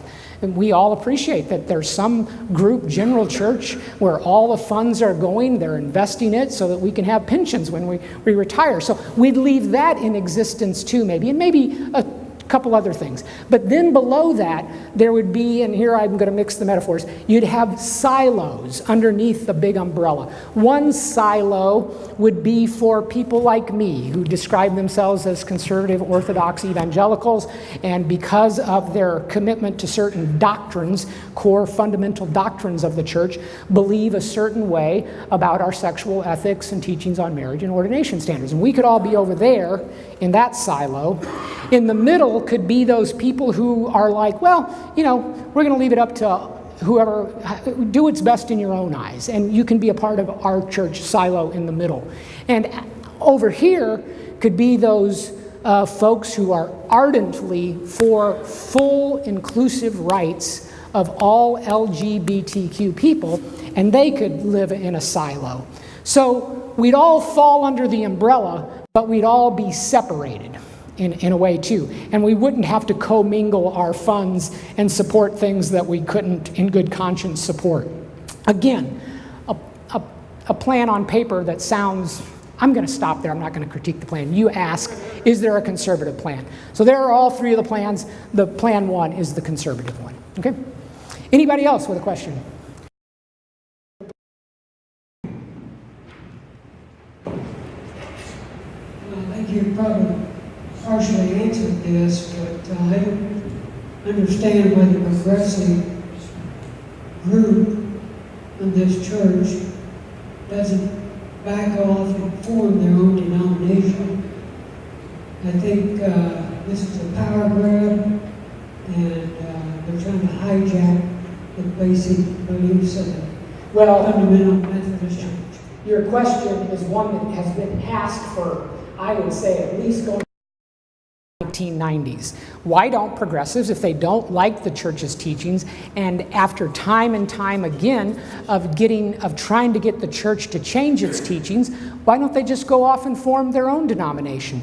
And a matter of fact, back in the 1990s, behind the scenes, the Good News movement, leaders of the Good News movement, reached out to some of those very progressives, brought in some centrists too, and said, hey, if they would like to leave, we would be supportive of that, and we wouldn't want to be punitive in their leaving. In other words, we wouldn't want to enforce the trust clause. We wouldn't want to say that, well, liberals, if you're leaving, fine, but you can't take your church property with you. You know that's all held in trust to your annual conference. So all of your property and assets have to stay behind. So you can leave, but we're going to enforce the trust clause. No, there was work that was trying to be done to say, if you want to leave, you can take all of that. We're not going to try and get that from you. Matter of fact, we even knew in the early 90s that there were whole annual conferences that wanted to walk that progressive way.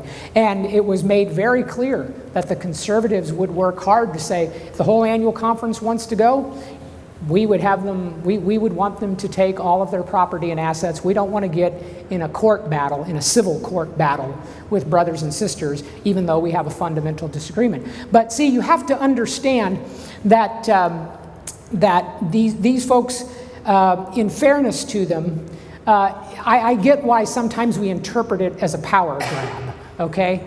And in some ways, of course, it is. But you have to take them at their word. They truly, honestly believe that, Walter, you are wrong on the church's sexual ethics. Walter, you are wrong about the teachings on marriage, and you are wrong about the ordination issue.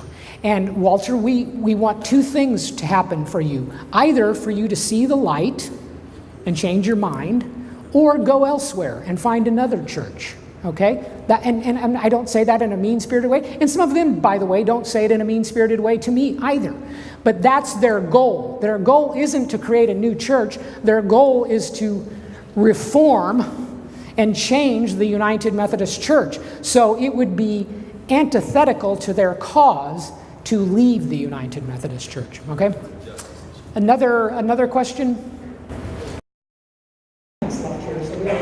So this will go back to the three options that are going to be presented. There's some confusion and some concern about option one of just affirming and even putting more teeth into the current book of discipline. There's some concern that the options 2 and 3 will really be the only ones presented, because if neither one of those are able to pass, then maybe kind of by default we would go, or we would remain with that. Is that a concern with the Wesleyan Covenant Association, or is that some unfounded concern? No, it's concern, and the bishops, they themselves created the majority. You know, you have to remember that the council likes to project consensus to the wider church. They don't like to project to the church that they're disunified, okay? So they work very hard to portray that they are unified.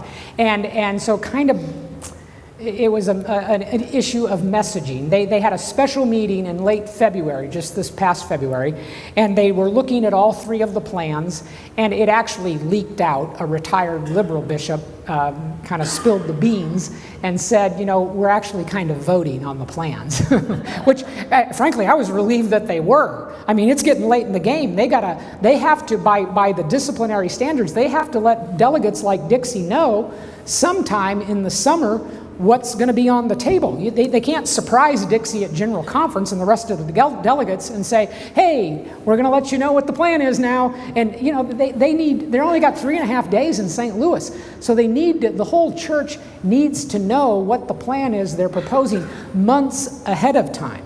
And so I was glad that they were doing voting. I wish they would have just been candid with all of us and said, yeah, we're actually sitting in here voting on which plan the majority of us like. And a liberal bishop let slip that when it just the active bishops voted, and only active bishops do get to vote, retired bishops can go to the council of bishop meeting, they have voice, but they can't vote. So when they were taking votes, they discovered that about 55% of them were behind that plan too. Okay, some were interested in Plan 3, not so much behind Plan 1. And so they told the Commission on a Way Forward, after they finished their meetings, we'd like you to do some more work fleshing out, particularly Plan 2, and maybe a little more work on Plan 3. So, by saying that, they gave the impression to the whole church that they weren't even interested in Plan 1 anymore. And so a lot of conservatives, ourselves included, began to, at the WCA, Good News, Confessing Movement, Action, began to push back quietly against some bishops. Well, not so quietly. Actually, we wrote articles about it and published them. And we began to push back. And lo and behold, within the past month, the current president of the Council of Bishops, who will be stepping down shortly, actually during this Council of Bishops meeting in the next week, the present president of the Council of Bishops, Bruce O., in the last month said, whoa, we probably shouldn't have said what we said because we gave the impression that we're not interested at all in option 1. That's the impression people walk with. And so he wanted to make clear that that's still on the table. It's still a topic of conversation, and those bishops who are supportive of it are definitely going to bring it up when we get together this coming week. And so is the other plan for that matter. And the incoming council, the president of the Council of Bishops, Ken Carter from the Florida Annual Conference, who's actually one of the presiding bishops, there are 3 presiding bishops on the Commission on a Way Forward, he also said, I want to assure people that Plan 1 is still on the table. So as far as we know, what's being communicated to us by the Council of Bishops is that they're all 3 still on the table, okay? So in point of fact, this is how divided and how fluid and dynamic the situation is right now. I don't think you could get one bishop to tell you right now what they think's gonna happen this coming week and what they'll come out and say after they finish their meetings. They just don't know. And hopefully they'll know by the end of the week, because we got to have some plan to start to debate when we get ready for the called general conference. So that's kind of where that's at right now. And just let me kind of finish the thought, because I think this is what you were going at too. If, for instance, the bishops, the majority, continue to form consensus, we're told about 55% of the bishops are for that Plan 2, that local option. If that were the case, you can be assured that the Good News movement, Action, Confessing movement, they will work very hard to make sure that some way, somehow, that first option is a viable option that's on the table. And if it does get to General Conference, it's got just as good a chance as any other of getting passed. I'm quite sure of that. Some people would say it's probably got the better chance. Okay? You said 25 conferences have WCAs. Mm-hmm. How many conferences are there in the United States? There are 56 in the United States right now. And what date is the 2019 meeting? It's February, Dixie, help me with this, February 24th through 23rd through 26th. Mm-hmm. Yes. In St. Louis, Missouri, by the way. I just want to reiterate that. Yeah. I just wanted to know, just real quick, you keep being this weekend, and then we've got annual conferences, and the lay delegates need, or the delegates all need to know. How many times do the bishops meet? Can they keep changing their minds and then letting the delegates know again? Like how many times can all this go round and round and round? That's a great question. It's actually kind of in some ways a polity question. The Council of Bishops schedules 2 regular meetings every year. They have one spring meeting. They tend to meet in late April, early May, once a year. And then they meet in the fall, late October, early November. Because of the crisis we're in, they had an additional meeting in late February. And they'd probably meet more often. It's just incredibly expensive. I mean, it's really, my guess is they're spending over $500,000 every time they get together. And I say that because we fly, all of the bishops wherever they're at. And sometimes our Council of Bishops meets in Germany or somewhere in Africa or in the Philippines, okay? And so you're flying lots of people all over the place. And it's just not the council who goes. Some of their staff goes with them. The council, of course, has a staff that works for them.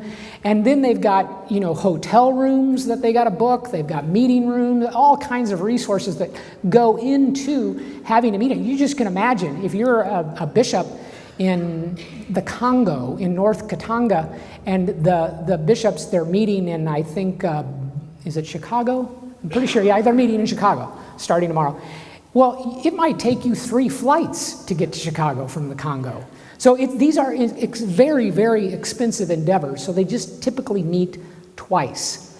So, and when they do, to get real to the nub of your question, I highly doubt if they reach a conclusion at the end of this meeting, the likelihood that they will change it is not high. And a matter of fact, by discipline, there's a point in which they can't change it. They literally have to have their plan in what is called legislative form. So they have to show every delegate, this is the line I'd like to strike out of the discipline to make this plan implemented. Here's the words that would be added to the discipline. And that's going to be a huge task, particularly if for some reason they rallied around Plan 3.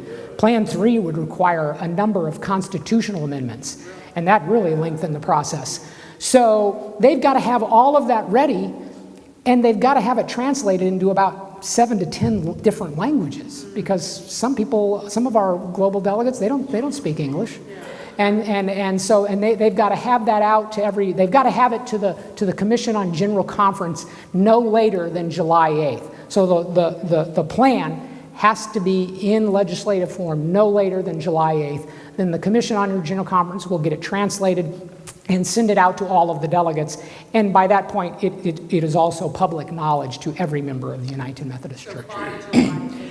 The plan has to be ready to go. Yep. So then we should know what they think. Sometime after July 8th, we will definitively know. We're told, and we're told quietly, some bishops say that after this meeting that they're having literally this week, that maybe 4 or 5 days afterwards, they'll say, here's where we are. We don't have the plan in legislative form, but we can tell you what we're going to be proposing.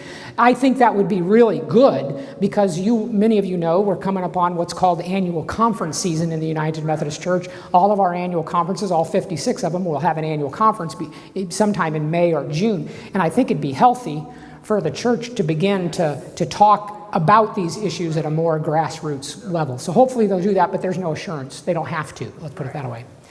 You mentioned that there are about 35% of United Methodists are African. I just wondered to what degree is the WCA able to have some conversations with African United Methodists about these issues? Do you have very many members that aren't Africans? Yeah, great question. Earlier I was saying that somewhere between 30 and 35% of the General Conference delegates are from Africa. Actually, Africa is growing so fast. The folks at the General Council on Finance and Administration will tell you this. They like just incredible growth. And so the actual number of members in Africa, they think, is somewhere around 40% of the whole church. So it's quite possible, friends, that literally by 2020, in just a couple years, there will be more members of the United Methodist Church in Africa than there are in the United States. It's just simply the world they live in is very different than the world we live in. They don't have access to some of the resources we do. Sometimes we get in our head that Africa's just one big homogeneous, whole continent like the United States. But of course, we always have to remind ourselves it's actually a bunch of nations, different. And so some of them can't even communicate with. They do no better communicating with one another than we do with them, because they speak totally different languages. They do things a little differently. They have different laws in their nations and so forth. And so they're really challenged, but still they're growing. And so, yeah, they're going to be with us. So to get to your question, yes, we have 3 very well thought of, widely known African leaders, not just in their own annual conference, not just in their own country, but are known widely around the continent of Africa. All 3 of them happen to be pastors, and they are members of our WCA council, participate regularly, write for us, and so they're on our council, and we're starting to get a number of members. We do have members who join in Africa. We charge on a sliding scale generally about $10 for a membership for an individual to join in Africa. It's $100 if you want to join as a lay member or clergy member. If you're retired clergy, you can join for $50, and if you're going through course of study or seminary, you can join for $25 and become a member of WCA, okay? So yes, we do, and a matter of fact, the bishops in Africa are very interested about the WCA and are reaching out to us to learn more about it. You could see why they would reach out to an organization like WCA. Many, not all, but many of our folks in Africa, at least their understanding of our doctrine and our social ethics match where a lot of conservative Orthodox evangelicals in the United Methodist Church are. So we have some alliances, not on everything, but on a number of things. Well, folks, it's 12:04. I went past the hour. I'd be more than happy to take questions out of the narthex. If you'd like to buy a book, that's fine too. I'll be out there for that. I'm going to creep to the back, and I'm going to let my brother Rick close us out. Thank you so much once again for taking the time to come. Really appreciate it. All right. I don't know if this thing's working anymore. I think my batteries are gone. There. Thank you. Okay.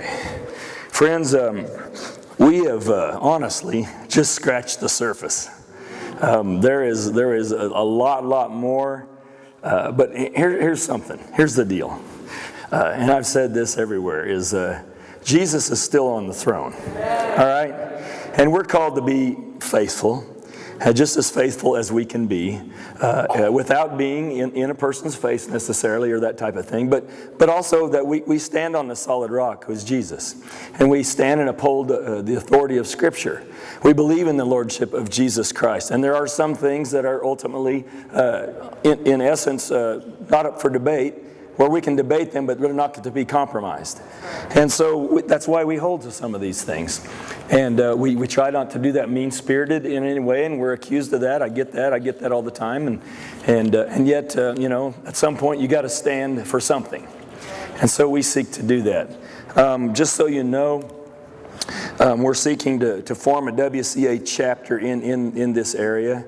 And we'll be getting some information from Keith Boyette and Dixie. I'll probably be in conversation with you a little bit more. I pray for Dixie. She took a lot of heat back at the jurisdictional conference when she stood up and said, tell me about this decision that you just made with regards to Bishop Oliveto. Is this legal or not? And, so when you take a stand like that, that's pretty tough going. And so, Dixie, we still pray for you, but yet we're very thankful for you, so bless your heart. Also, we've got some renewal things. We've got a renewal page on Facebook. If you're interested in that, you can see me about that. If you have other questions, you can contact me here at the church or email rick.just. There is a just in this church. There's 2 right now. There's 3. rick.just@asburychurch.org if you have some questions there and so forth. But we really appreciate Walter being with us today. Kevin and Rod, I need your voices up here to help us sing. You'll have to turn these mics on. And because we're going to sing one more song, and the words will be up there on the screen, Kevin. But we can't close without singing a Wesley song, all right? And there's a song that Charles wrote. In fact, there's thousands of songs that Charles wrote. But we're going to stand and sing, "And Can It Be?" Can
good stuff. I tell you what, that is theology at its best. That is scripture sung. You sing that to someone who knows Jesus. By the end of the 5th verse, they will get saved. I'm telling you, friends, the good news is called good news because it's good news. Get out of here and go in peace. Amen. Thank you all for coming.